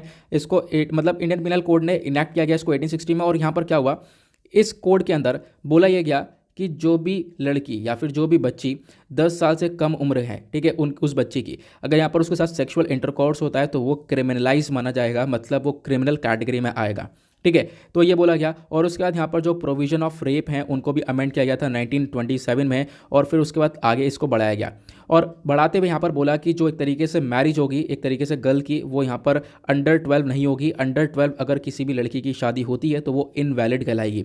तो इस प्रकार की चीज़ें 1927 में यहाँ पर बोली गई थी। तो शुरुआत इस प्रकार से हुआ था। फिर क्या होता है 1929 में चाइल्ड मैरिज रेस्ट्रेन एक्ट यहाँ पर लाया जाता है, और ये जो एक्ट है ये यहाँ पर गर्ल की मैरिज को जो एक तरीके से एज होती है उसको सेट करता है। वो एज यहाँ पर सेट करता है ये कि जो गर्ल है उसकी जो मिनिमम एज है वो यहाँ पर 16 होनी चाहिए और बॉय है उसकी मिनिमम एज 18 होना चाहिए। इस बेसिस पर यहाँ पर हम लोग शादी करवा सकते हैं, ठीक है। तो यहाँ पर ये चाइल्ड मैरिज रेस्ट्रेन एक्ट ये आया था 1929 में। तो इस बेसिस पर सबसे पहला वाला जो क्राइटेरिया है वो 16 और 18 साल रखा गया था, 16 लड़की के लिए और 18 लड़के के लिए। फिर उसके बाद यहाँ पर क्या होता है, ये जो लॉ है जिसको हमने अभी डिस्कस किया है ऊपर, ये लॉ बाद में जानता है जाना जाता है शारदा एक्ट के नाम से, ठीक है। तो शारदा एक्ट के नाम से जाना जाता है। यहाँ पर एक जज हैं हरबिलास शारदा, ठीक है, इन्हीं के नाम पर ये रखा गया है, तो यहाँ पे ध्यान रखना। फिर उसके बाद क्या होता है, इस शारदा एक्ट के अंदर अमेंडमेंट किया जाता है, एक बदलाव किया जाता है 1978 के अंदर। 1978 के अंदर बदलाव किया जाता है, तब यहाँ पर जाकर डिसाइड किया जाता है कि जो लड़की है, लड़की की जब शादी की एज होगी लगभग जो मिनिमम एज होगी वो 18 होगी और लड़के की जो होगी मिनिमम एज वो 21 होगी, ठीक है। तो यहाँ पर आप कह सकते हो, तो ये सब कुछ शारदा एक्ट के अंदर मेंशन किया गया था। शारदा एक्ट को बाद में यहाँ पर अमेंड किया गया था 1978 में। उसके बाद हमारे पास ये वाले प्रोविजंस आ चुके हैं। नाउ अब फिलहाल हम लोग वापस से 2021 के अंदर चर्चा ये कर रहे हैं कि अब 18 साल यहाँ पर हटाकर अब 21 साल होनी चाहिए। 21 साल लड़की की और 21 साल लड़के की जो है वो रहेगी, ठीक है। तो इस प्रकार से चीज़ें चल रही हैं। अब बात करते हैं हम लोग आज के टाइम पर प्रेजेंट एज ऑफ मैरिज का क्या क्राइटेरिया है। तो आपको मालूम होना चाहिए, सबसे पहली बात आपको मालूम होगा कि हमारे कंट्री के अंदर बहुत सारी इंटरकास्ट मैरिज भी देखने को मिलती हैं। जितने भी इंटर रिलीजन मैरिज होती है, मतलब कि एक रिलीजन के अंदर जो पर्सन है वो दूसरे रिलीजन के व्यक्ति से यहाँ पर शादी कर रहा है, आप लोगों को ये देखने को मिलता है। तो जो ये वाली मैरिजेस होती हैं वो स्पेशल मैरिज एक्ट 1954 के अंडर में आती हैं, ठीक है। और फिर उसके बाद यहाँ पर जैसे हमने अभी डिस्कस किया था 18 और 21 वाला क्राइटेरिया, ये कौन से एरिया के अंदर आता है, ये आता है prohibition of child marriage act के अंदर। मतलब कि यहाँ पर देखो मिनिमम जो एज है लड़की की वो अभी 18 साल है, अभी करंट सिचुएशन है ना। 18 साल से अगर आप लोग कम उम्र में शादी करते हो तो वो चाइल्ड मैरिज की कैटेगरी में आएगा। और आप लोगों को मालूम है हमारे कंट्री में जो चाइल्ड मैरिज है वो प्रोहिबिट है ना। तो उसको जो एक्ट है बेसिकली वो है prohibition of child marriage act, जिसके अंदर बताया गया, मतलब 2006 में लाया गया था और इसके अंदर बताया गया कि जो लड़की की मिनिमम एज है वो 18 रहेगी और लड़के की 21 रहेगी, ठीक है। तो ये करंट सिचुएशन है। करंट क्या क्राइटेरिया क्या है मैं आप लोग को ये बता रहा हूँ। फिर उसके बाद क्या होता है, यहाँ पर ये मिनिमम एज के ऊपर चर्चा होती रहती है। फिर उसके बाद देखो होता क्या है कि इंडिया के अंदर आप देख पाओगे जो अलग अलग रिलीजन है उनके खुद के पर्सनल लॉज हैं, वो अपने हिसाब से यहाँ पर एक तरीके से अपने कानून के हिसाब से शादी करते हैं। आप देख पाओगे हिंदू के अंदर हिंदू मैरिज एक्ट है, ठीक है, मुस्लिम के अंदर मुस्लिम लॉज अलग हैं, हर एक रिलीजन के अंदर अलग अलग लॉज है शादी के लिए, ये आपको देखना होगा। सबसे पहले अगर हम बात करें हिंदूज़ के लिए, तो हिंदूज़ के लिए आता है हिंदू मैरिज एक्ट 1955, ये आपको याद रखना है। हिंदू मैरिज एक्ट 1955 ने सेट कर रखा है कि जो मिनिमम एज है लड़की की वो 18 होनी चाहिए, लड़के की 21 होनी चाहिए, ठीक है, वर वधू की जो एज है। अब उसके बाद यहाँ पर बोला गया एग्जैक्टली और क्या कि जैसे अगर हम बात करें, ये तो हमने हिंदू के बारे में पढ़ा। अब इस्लाम के अंदर आप देख पाओगे जो उनका मैरिज क्राइटेरिया है वो एक अलग है, हर एक रिलीजन के अंदर अलग अलग क्राइटेरिया है। अब बात करें इस्लाम के अंदर, तो जो माइनर की मैरिज है बेसिकली यहाँ पर आप कह सकते हो मैरिज कब होगी, जब कोई माइनर अपनी प्यूबर्टी की स्टेज पर आ जाएगी, ठीक है। कोई यहाँ पर लड़की है जिसकी यहाँ पर आप कह सकते हो यौवन अवस्था में पूरी आ जाती है, जो एक तरीके से यहाँ पर आप कह सकते हो प्यूबर्टी अटेन कर लेती है, तो उसके बाद यहाँ पर लड़की की शादी हो सकती है, वो एक वैलिड है। ऐसा यहाँ पर इस्लाम के अंदर आपको देखने को मिलेगा, ठीक है। लेकिन यहाँ पर क्या होता है, अगर किसी माइनर का आप कह सकते हो कि आप लोग इन सारी जो कंडीशंस है इस कंडीशन से पहले शादी करते हो, ठीक है, या फिर आप कह सकते हो इस प्रकार से चीज़ें इससे पहले सेक्सुअल इंटरकोर्स होता है लड़की के साथ, तो वो एक तरीके से यहाँ पर रेप ही माना जाएगा कि माइनर के साथ एक रेप हुआ है, ठीक है। तो ये चीज़ आपको ध्यान रखनी है। अब बात करते हैं कि आखिरकार ये क्यों बोला जा रहा है कि आखिरकार बचपन में शादी करती तो इससे क्या नुकसान है, मतलब अगर आप कह सकते हो जो एज 18 से कम उम्र में शादी करती तो इससे क्या नुकसान देखने को मिलेगा। तो देखो इससे बहुत नुकसान है। नुकसान क्या देखने को मिलता है, मैरिज जो मतलब एक तरीके से चाइल्ड मैरिज है, चाइल्ड मैरिज और न्यूट्रिशन का अपने आप में एक बहुत बड़ा लिंक है। और पता है जो अभी मैंने आपको बताया था जया जेटली कमेटी ने जो रिसर्च करी है ना, यूनिवर्सिटीज़ के थ्रू काफ़ी सारी रिसर्च करी है, उन्होंने रिसर्च करने के बाद यही बताया था कि बिल्कुल यहाँ पर जो आप देख पाओगे जो चाइल्ड मैरिज है और न्यूट्रिशन है उसका अपने आप में बहुत बड़ा लिंक है। अगर बच्चे की कम उम्र में आप शादी कर दोगे तो डेफिनेटली यहाँ पर क्या होगा कि एक तरीके से वो बच्ची एक बच्चे को जन्म देगी बहुत जल्दी उम्र में, ठीक है, बहुत जल्दी यहाँ पर एक बच्चे को जन्म दिया जाएगा। तो उससे क्या होगा, यहाँ पर आप कह सकते हो बच्ची का विकास पूरी तरह से हुआ नहीं है, उसकी बॉडी पूरी तरह से डेवलप हुई नहीं है, तो उस बेसिस पर जो बच्चा होगा वो एक तरीके से कुपोषण की एक तरीके से कैटेगरी के अंदर आएगा, मतलब माल न्यूट्रिशन का शिकार बन जाएगा। और इस प्रकार से आप देख पाओगे हमारे कंट्री के अंदर ऑलरेडी माल न्यूट्रिशन बहुत ज़्यादा है, ठीक है। तो ये हम लोग को देखने को मिलता है और बहुत बहुत सिनेरियो ऐसा देखने को मिलता है कि बच्चा तो कुपोषण के अंदर है ही, और यहाँ पर एक तरीके से जो माँ है वो भी एनीमिया की शिकार बन जाती है। एनीमिया की शिकार की वजह से यहाँ पर माँ का देहांत हो जाता है। तो ये चीज़ें हम लोग देख पाते हैं। तो अपने आप में एक बहुत बड़ा लिंक है चाइल्ड मैरिज और न्यूट्रिशन का, ठीक है, इसको लेकर हमारे पास रिपोर्ट्स आती हैं। तो एक तरीके से स्टडी करी गई थी इंटरनेशनल फूड पॉलिसी रिसर्च और इंस्टीट्यूट के थ्रू, यहाँ पर इसको पब्लिश किया गया था 2019 में। और इन्होंने बताया कि बिल्कुल यहाँ पर देखो जो बच्चे पैदा हो रहे हैं, ठीक है, खासकर मतलब एक तरीके से आप कह सकते हो कोई बच्ची है 10 से 19 साल की, अगर यहाँ पर ये एक बच्चे को जन्म दे रही है, तो इससे बहुत सारी मतलब सिचुएशन खराब देखने को मिलती है। जो बच्चा जन्म लेगा, ठीक है, वो स्टंटेड कैटेगरी के अंदर देखने को मिलेगा कि अपने एज के हिसाब से काफ़ी शॉर्टर रहेगा, ठीक है, हाइट काफ़ी कम रहेगी। इस प्रकार की चीज़ें देखने को मिलती हैं कि वो बच्चा ग्रो नहीं करेगा, मालन्यूट्रिशन का शिकार बन जाएगा, कुपोषण यहाँ पर देखने को मिल जाएगा। तो ये काफ़ी हद तक होता है। अगर यहाँ पर कोई एक एडल्ट मदर है जो कि 25 साल की उम्र में यहाँ पर किसी बच्चे को जन्म दे रही है, तो यहाँ पर वो बच्चा काफ़ी हेल्दी रहने वाला है, उस बच्चे के अंदर काफ़ी सारे न्यूट्रिएंट्स रहने वाले हैं, ऐसा यहाँ पर बोला जाता है कुछ स्टडीज़ के थ्रू। ओके, तो ये आपको क्लियर हुआ। अब यहाँ पर हम लोग बात करते हैं, ये तो हमने देखा, उसके साथ हम लोग ये भी बात करते हैं, इसी वजह से रिकमेंड किया जाता है कि बिल्कुल यहाँ पर क्या होना चाहिए कि जो तरीके से लड़की है उसकी शादी थोड़ा सा देरी से हो, थोड़ी सी यहाँ पर आप कह सकते हो एज है उसको डिले करना चाहिए, जिससे कि यहाँ पर लड़की अपने एक तरीके से अपनी बॉडी के डेवलपमेंटल स्टेज में आ जाए और यहाँ पर आगे कोई प्रॉब्लम ना हो। ठीक है, ये आपको ध्यान रखना है, क्योंकि ऐसा होगा तो यहाँ पर जब बच्चे की डेथ होती है, आप लोगों को मालूम होगा बहुत जगह पर ऐसे देखने को मिलता है कि बच्चे की भी डेथ हो जाती है 5 साल से कम उम्र के अंदर अंदर, है ना। ऐसे हम लोग बहुत से रिपोर्ट्स को पढ़ते रहते हैं। तो क्या होता है, उसी को हम लोग बोलते हैं इन्फेंट मोर्टेलिटी रेट। तो ये इन्फेंट मोर्टेलिटी रेट भी बढ़ जाता है और इंडिया के अंदर आप देख पाओगे अपने आप में काफ़ी कुछ एक तरीके से मतलब सिचुएशन ऑलरेडी काफ़ी ख़राब है। खासकर बात करें माल न्यूट्रिशन की, इन्फेंट मोर्टेलिटी रेट की, तो काफ़ी ख़राब है। ठीक है, ज़्यादा कोई सुधार नहीं आया है, ये भी आपको ध्यान रखना है। ये हुआ। अब बात करते हैं कमेटी के बारे में। तो यहाँ पर ये जो जया जेटली कमेटी है, इसको यहाँ पर 2 जून 2020 मतलब पिछले साल की बात है, जो हमारी union ministry for women and child development है, इन्होंने यहाँ पर एक कमेटी को सेटअप किया था ताकि वो इन सारे मैटर्स को अच्छे से देखे और मैटर्स देखने के बाद हमें बताए कि किस प्रकार से हम लोग जो मैटरनल मोर्टेलिटी रेशियो है वगैरह है इसको हम लोग कम कर सकते हैं। तो यहाँ पर कमेटी बताती है बिल्कुल एक बहुत बड़ा लिंक है चाइल्ड मैरिज और न्यूट्रिशन के कैटेगरी के बीच में। तो इन दोनों को ऊपर आपको ध्यान रखना पड़ेगा। ये जो कमेटी है यह हेड करी जाती है जया जेटली के थ्रू, तो आपको इसके बारे में ध्यान रखना है। इस कमेटी के बारे में यहाँ पर रखा गया था एक तरीके से प्रोपोजल बजट 2020-21 के अंदर भी, और फिर इस कमेटी ने बताया कि हाँ ऐसा होता है बिल्कुल, कि यहाँ पर आप कह सकते हो कि हेल्थ का इम्पैक्ट एक तरीके से चाइल्ड मैरिज पर बहुत बुरा पड़ता है, आपको इन चीज़ों के ऊपर ध्यान रखना पड़ेगा। ठीक है, तो ये चीज़ें थी, आई होप आपको यहाँ पर क्लियर हो चुका है। तो इसी बेसिस पर, ये कमेटी के बेसिस पर डिसाइड किया गया कि जो चाइल्ड एज है बेसिकली लड़की की, वो 18 साल से बढ़ाकर 21 कर देनी चाहिए। वो क्यों कर देनी चाहिए मैंने आपको इसके बारे में समझा दिया है। अब ये आर्टिकल कितना ज़्यादा इंपॉर्टेंट था ये आप लोगों को पता चला। आप देख पाओगे किस प्रकार से हम लोग यहाँ पर चीज़ों को कवर करते रहते हैं। तो फिर से याद दिला देता हूँ, वीडियो को लाइक नहीं किया तो लाइक कर देना अगर चीज़ों को अच्छे से क्लियर हो कर पा रहे हो तो। नेक्स्ट आर्टिकल बात करते हैं हम लोग। यहाँ पर देखो इस आर्टिकल में ज़्यादा इन्फॉर्मेशन नहीं दी गई है। इस आर्टिकल को कल मैं पढ़ रहा था, मैंने और भी बहुत सारे न्यूज़पेपर में इस आर्टिकल को पढ़ा था, तो मैं आपको कुछ अलग से इन्फॉर्मेशन प्रोवाइड करवाता हूँ। जैसे कि इस आर्टिकल में चर्चा ये की गई, जो पब्लिक सेक्टर बैंक यूनियंस हैं ये 2 दिन की स्ट्राइक पर रहने वाले हैं। 2 दिन की स्ट्राइक मतलब थर्सडे और फ्राइडे में स्ट्राइक पर रहने वाले हैं। आप हो सकता है आप बैंक पे कोई काम करवाने जाओ तो आज यहाँ पर ना हो पाए, खासकर जो स्टेट बैंक ऑफ इंडिया है, पीएनबी है, ये सब स्ट्राइक पे रहने वाले हैं। अब क्वेश्चन यह है कि सर यहाँ पर ये स्ट्राइक पे क्यों रहने वाले हैं? क्योंकि यहाँ पर क्या हुआ, एक बिल के ऊपर चर्चा की जा रही है कि एक बिल पास होगा। वो बिल का नाम है privatisation of banks and demand that the government withdraw banking laws amendment bill 2021। ठीक है, यहाँ पर देखो मतलब क्या है, बैंकिंग लॉज अमेंडमेंट बिल 2021 को लाया जा रहा है। बेसिकली यहाँ पर बिल का नाम यही है। एग्जैक्टली अगर हम बात करें तो बैंक्स को प्राइवेटाइज करने के बारे में चर्चा की जा रही है। जो हमारे पब्लिक सेक्टर बैंक है, पब्लिक सेक्टर बैंक ऑलरेडी काफ़ी कम बचे हैं। आपको मालूम होगा पहले बहुत हुआ करते थे, हमने कहीं ना कहीं मर्ज करके या फिर कहीं ना कहीं उनको एक तरीके से प्राइवेटाइज करने के बाद खत्म करके आज के टाइम पर ऑलरेडी काफ़ी नंबर कम हो चुके हैं। पब्लिक सेक्टर बैंक्स ऑलरेडी कम है, अब इनको भी प्राइवेटाइज करने के बारे में चर्चा की गई। अब जब प्राइवेटाइज करने के बारे में चर्चा की गई तो बहुत सारे जो एक तरीके से United forum of bank union से सब इकट्ठे हो गए और इन्होंने बोला कि हम लोग स्ट्राइक करेंगे और यहाँ पर इसके अगेंस्ट में रहेंगे। ठीक है, कि हम लोग को यहाँ पर ऐसा ये लॉ नहीं चाहिए, इसको विड्रॉ करो। ये जो बैंकिंग लॉस अमेंडमेंट बिल रहेगा ये ऐसा पास नहीं होना चाहिए, इसको विड्रॉ करना होगा। हम लोग नहीं चाहते हैं कि बैंक्स के अंदर क्या हो, ये एक तरीके से प्राइवेटाइजेशन हो।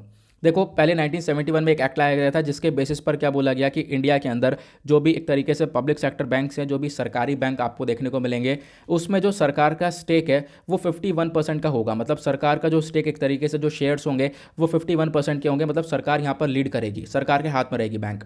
लेकिन यहाँ पर जो ये अमेंडमेंट किया जा रहा है, इस अमेंडमेंट के थ्रू बोला ये जा रहा है 51 से घटाकर 26% का स्टेक रहेगा सरकार के पास।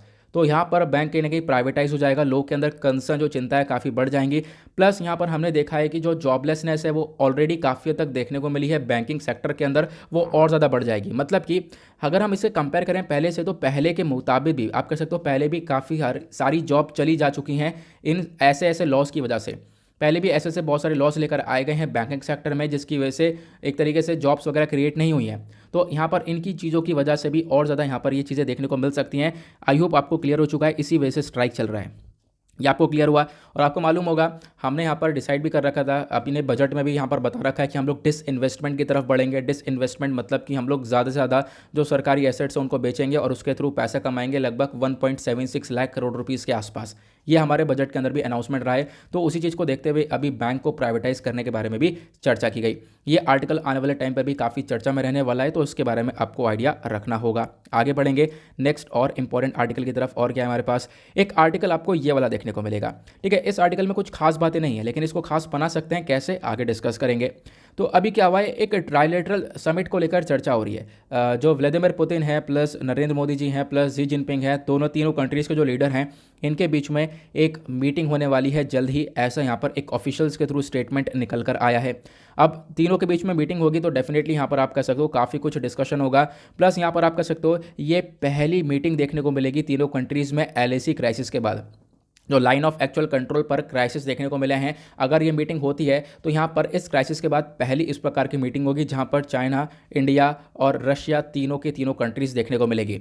तो अभी देखो मीटिंग की एक्सपेक्टेशन की जा रही है, बिल्कुल हम लोग को जल्दी देखने को मिलेगा। तो अभी इस आर्टिकल को कवर करना एक तरीके से बेवकूफ़ी होगी, तो यहाँ पर इसको छोड़ना है। ठीक है, बिल्कुल जब भी मीटिंग्स होने वाली है तो इस आर्टिकल को छोड़ दिया करो, क्या डिस्कशन होगा उसको मत पढ़ा करो, क्योंकि हम लोगों ने काफ़ी बार आर्टिकल पढ़े, बोला जाता है कि क्या डिस्कशन होगा और होता कुछ और है। ठीक है, तो मतलब सिंपल सी बात है, यहाँ पर समझना है कि एग्जैक्टली मीटिंग होने वाली है। अब यहाँ पर जब भी रशिया और इंडिया और चाइना की बात होती है तो हम लोग एक ग्रुप के पास आ जाते हैं जिसका नाम है RIC। ठीक है, रशिया इंडिया चाइना के नाम से भी एक ग्रुप है, आप लोगों को मालूम होगा। ठीक है, बहुत सारे लोगों को मालूम होगा, बहुत सारे जो नए लोग हैं, ठीक है, जो कि अभी अभी करंट अफेयर की फील्ड में उतरे हैं, उनको नहीं पता होगा।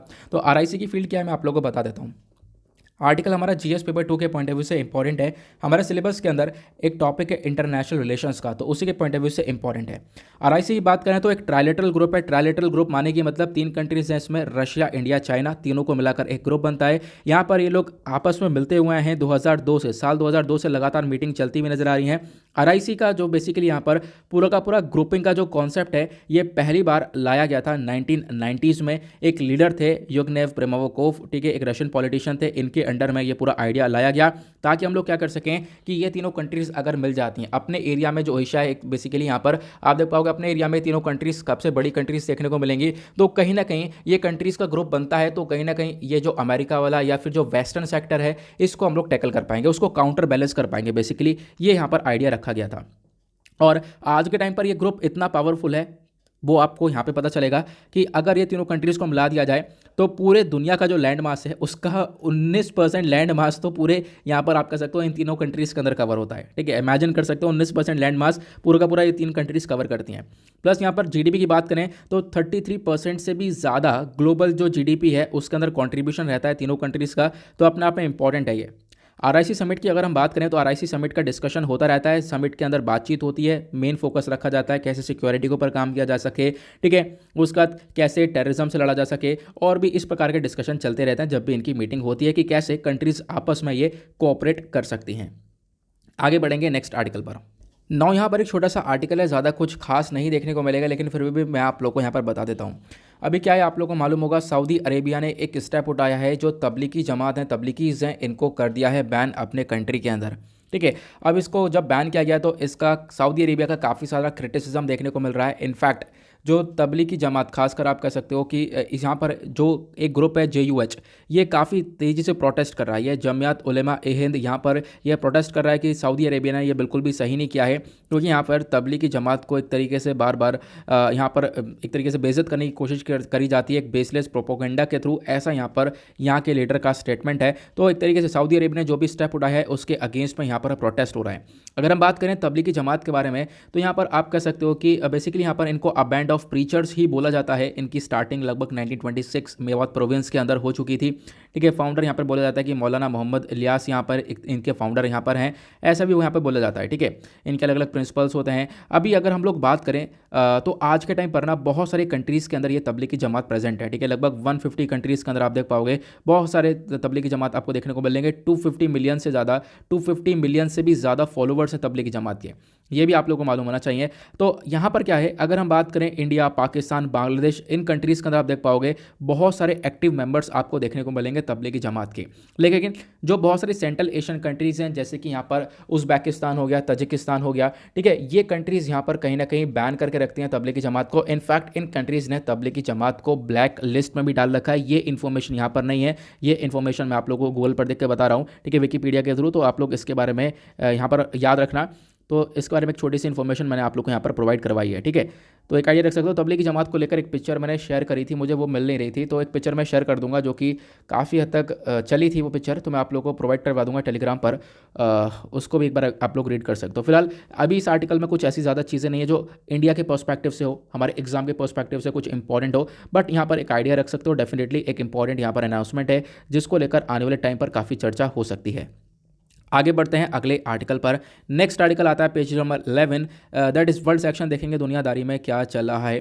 पहले तो ओमिक्रॉन के बारे में चर्चा की गई, कोरोना वायरस काफ़ी तेज़ी से बढ़ रहा है, उसके बारे में चर्चा की गई है, जो कि हमारे लिए इंपॉर्टेंट बिल्कुल भी अभी है नहीं, क्योंकि जो भी इन्फॉर्मेशन ओमिक्रॉन के बारे में वो थोड़ी बहुत ही इन्फॉर्मेशन है, और मतलब ज़्यादा कुछ खास अभी आर्टिकल नहीं देखने को मिलेगा, क्योंकि वायरस को लेकर काफ़ी चर्चा ऑलरेडी हो चुकी है। उसके बाद एक आर्टिकल ये है जो कि एक तरीके से एक ऐसा आर्टिकल है जिसको हम लोगों ने काफ़ी बार घिस रखा है। बिल्कुल, तो यहाँ पर क्या है ना, इस आर्टिकल में बात की गई है कि जो बाइडन एडमिनिस्ट्रेशन है, मतलब यूएस के प्रेसिडेंट जो बाइडन, ये एक तरीके से इंपोज कर रहे हैं सैंक्शंस को अगेंस्ट चाइना। चाइना के ऊपर सैंक्शंस लगाए जा रहे हैं, कोई नई बात नहीं है। सैंक्शंस, एडिशनल सैंक्शंस लगाए जा रहे हैं, ये नई बात है। अब ये एडिशनल सैंक्शंस क्यों लगाए जा रहे हैं? क्योंकि चाइना के अंदर ह्यूमन राइट वायलेशन होता है, वही वाली बात जो कि काफ़ी बार मतलब आप कह सकते हो घिसा पिटा दिया है हम लोगों ने इसको।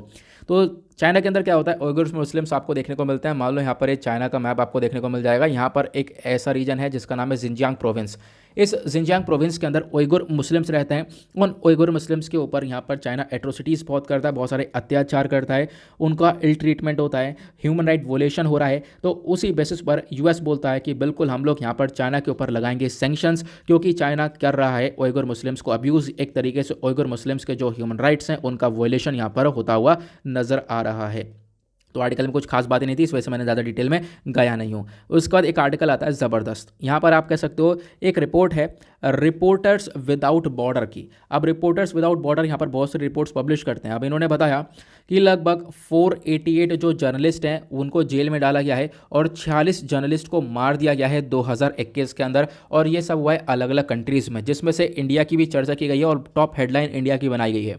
इंडिया यहाँ पर एक मोस्ट डेंजरस नेशन है विद 4 किलिंग्स, ऐसा यहाँ पर ये रिपोर्टर विद बॉर्डर्स यहाँ पर बोलता है। ठीक है, तो यहाँ पे आपको ध्यान रखना है, ये काफ़ी लंबे समय से इस प्रकार की रिपोर्ट्स पब्लिश कर रहे हैं, और इन्होंने बताया कि काफ़ी लंबे समय से भी ऐसा इंसिडेंट नहीं देखने को मिला कि जब एक साल के अंदर 488 जर्नलिस्ट को, अप्रॉक्स 500 के आसपास जर्नलिस्ट को जेल में डाला गया हो और 46 को मार दिया गया हो। अब बात करें इन 46 को जो मारा गया है, कहाँ पर सबसे ज़्यादा मारा गया है, तो आप देख पाओगे चाइना के अंदर। तो सबसे पहली बात, यहाँ पर जेल काफ़ी ज़्यादा की गई है। लगभग 127 जर्नलिस्ट को यहाँ पर चाइना के अंदर जेल में डाला गया। मोस्ट डेंजर कंट्री के अंदर चाइना भी आता है, प्लस उसके बाद मैक्सिको वापस से आता है, अफगानिस्तान भी यहाँ पर वापस से इसी के अंदर में आता है, क्योंकि यहाँ पर बहुत सारे जर्नलिस्ट की डेथ भी हुई और बहुत सारे जर्नलिस्ट को जेल में भी डाला गया। उसके बाद येमन भी आता है, और इंडिया भी यहाँ पर आपको देखने को मिलेगा इसी लिस्ट के अंदर। उसके बाद यहाँ पर क्या बोला गया कि जो नंबर ऑफ डिटेनी है जिनको एक तरीके से कस्टडी में लिया गया है, और कस्टडी में जो लेने का नंबर है वो इंक्रीज़ हुआ है। पहले बहुत कम जर्नलिस्ट को कस्टडी में लिया जाता था, लेकिन आज के टाइम पर ये मात्रा बढ़ चुकी है। म्यांमार के अंदर आपको देखने को मिलेगा, ऑलरेडी म्यांमार के अंदर काफ़ी क्रैकडाउन हुआ, एक तरीके से जो मिलिट्री है उसका पूरी तरह से कंट्रोल आया। ठीक है, उसकी वजह से यहाँ पर आप कह सकते हो और ज़्यादा बुरा हाल हो चुका है। बेलारूस हो गया, हांगकॉन्ग हो गया, ये सारे एरियाज़ ऐसे हैं जहाँ पर बहुत सारा एक तरीके से जो जर्नलिस्ट हैं उनके ऊपर यहाँ पर एट्रोसिटीज़ देखने को मिली हैं। एग्जैक्टली आप लोग ये कह सकते हो। ठीक है, तो ये यहाँ पर बोला गया, और एग्जैक्टली यहाँ पर बताया गया कि बहुत सारी जो फीमेल जर्नलिस्ट हैं उनको भी एक तरीके से परेशानी झेलने को मिली है, उनको भी कस्टडी में रखा गया है, और फीमेल जर्नलिस्ट के ऊपर जो अत्याचार हुए हैं वो भी लगातार साल ब साल बढ़ते हुए नजर आ रहे हैं। ये यहाँ पर रिपोर्ट बताती है जिसका नाम है रिपोर्टर्स विदाउट बॉर्डर।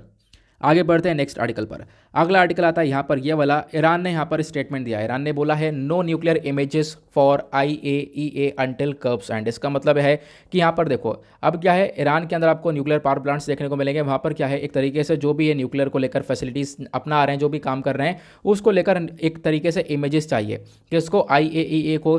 IAEA क्या है मैं आप लोग को समझाऊंगा। एक इंपॉर्टेंट बॉडी है एग्जाम के पॉइंट ऑफ व्यू से, इसके बारे में क्वेश्चंस बहुत सारे एग्जाम्स में पूछे गए हैं। तो यहाँ पर आप कह सकते हो ईरान बोलता है कि हम लोग कोई भी न्यूक्लियर इमेजेस नहीं प्रोवाइड करवाएंगे इस बॉडी को जब तक हमारे ऊपर से सैंक्शंस नहीं हटाए जाते, या जब तक ये जो पूरा का पूरा न्यूक्लियर डील का प्रोसेस है ये पूरी तरह से सुधरता नहीं है, क्योंकि न्यूक्लियर डील को लेकर अभी तक कोई भी सोल्यूशन निकल कर आया नहीं है। तो इसके बेसिस पर ईरान बोलता है कि अभी हम लोग कोई भी आपको न्यूक्लियर इमेजेस प्रोवाइड नहीं करवाने वाले। तो IAEA एग्जैक्टली क्या है मैं आप लोग को बता देता हूँ। आर्टिकल अगेन हमारा GS पेपर 2 के पॉइंट ऑफ व्यू से इंपॉर्टेंट है, क्योंकि हमारे सिलेबस में एक टॉपिक है इंपॉर्टेंट इंटरनेशनल इंस्टीट्यूशंस के नाम से। ओके, तो बात करते हैं इंटरनेशनल एटॉमिक एनर्जी एजेंसी के बारे में। इसकी फुल फॉर्म है मतलब इसकी full form international atomic energy agency है, जिसको हम लोग IAEA बोल रहे थे। ठीक है, अगर हम इसके बारे में बात करें तो दुनिया भर में ये जाना जाता है world's atom for peace and development के नाम से, तो आपको ध्यान रखना है। उसके बाद इसको कैसे बनाया गया, तो IAEA को बनाया गया था 1957 में। ठीक है, अब किस रिस्पॉन्स में कि भाई जो न्यूक्लियर टेक्नोलॉजी वो लगातार ग्रो हो रही थी, कंट्रीज जो हैं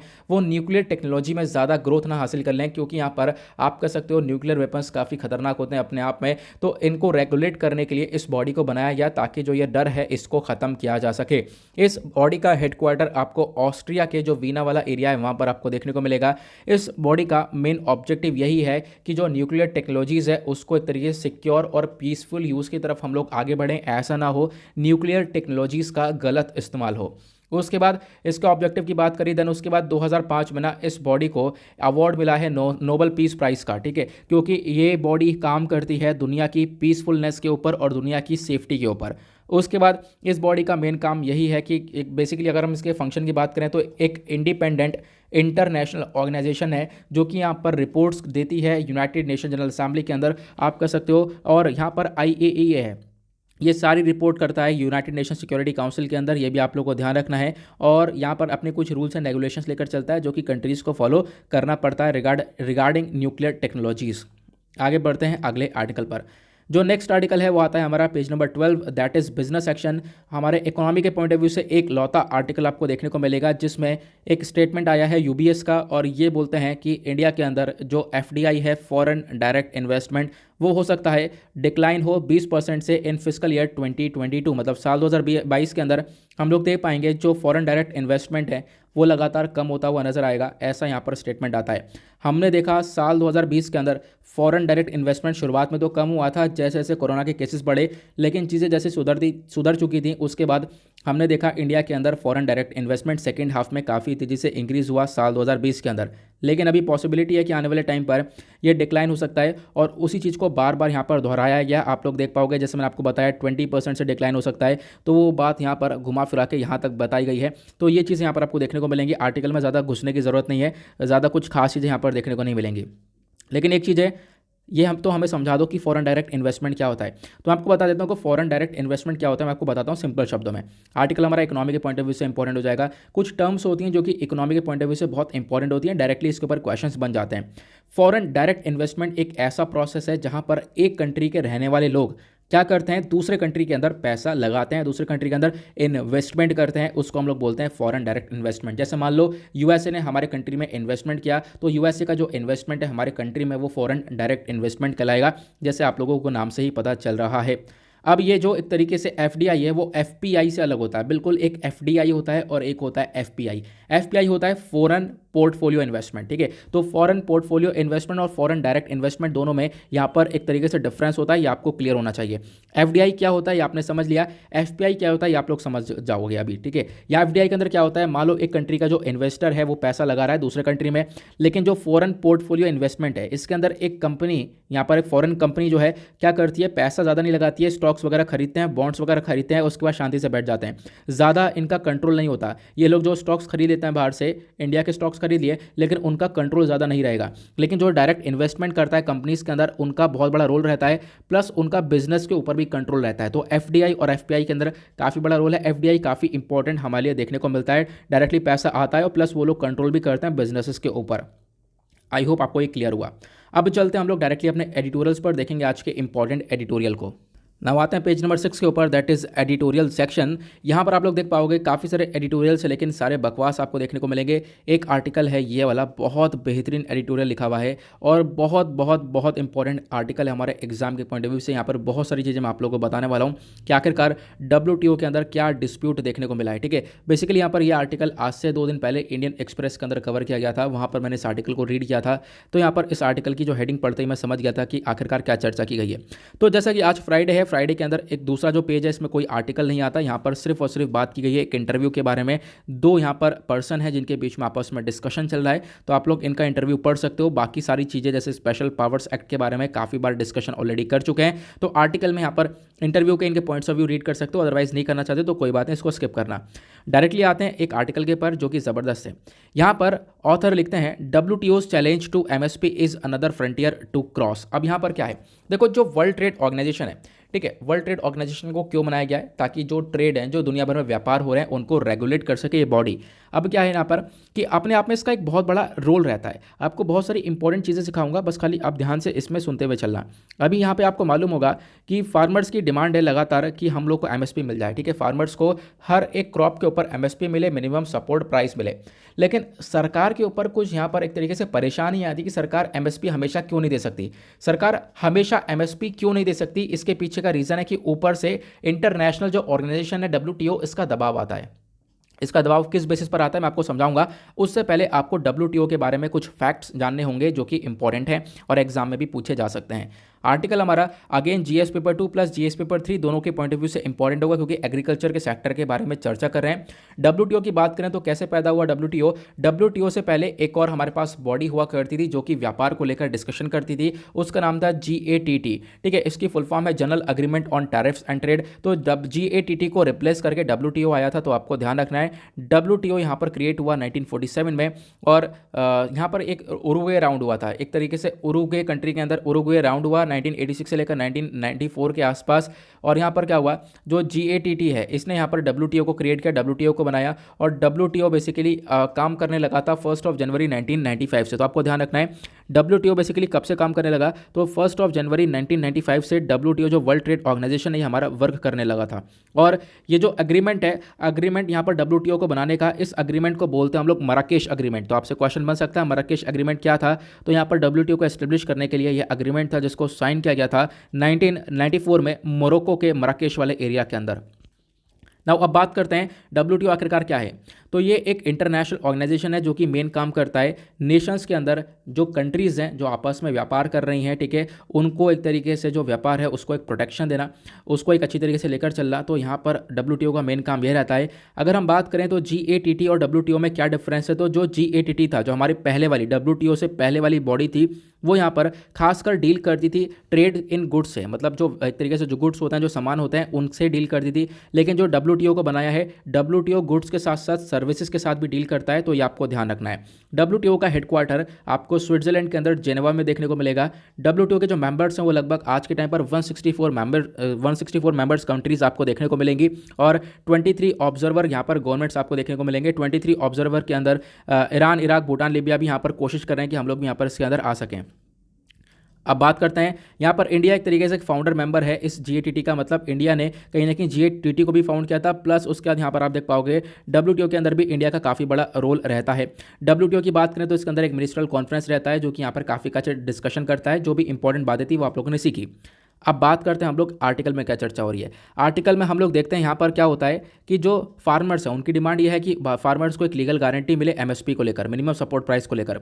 लेकिन सरकार MSP यहाँ पर क्यों नहीं कह रही है, सरकार की हमेशा MSP आप लोगों को देगी क्यों यहाँ पर, इसलिए नहीं कह पा रही क्योंकि WTO का प्रेशर आता है। WTO कहता है कि आप लोग अपने कंट्री के अंदर ज़्यादा सब्सिडीज़ वगैरह नहीं दोगे, अपने कंट्री में फार्मर्स वगैरह को एक लिमिटेड सब्सिडी दोगे, उससे हद यहाँ पर सब्सिडी नहीं दी जाएगी। तो आज के टाइम पर जो MSP है, मिनिमम सपोर्ट प्राइस, वो 23 क्रॉप्स के ऊपर दी जाती है, या आप लोग को मालूम होगा। लेकिन इसको यहाँ पर बार बार बढ़ाने के बारे में चर्चा की गई है।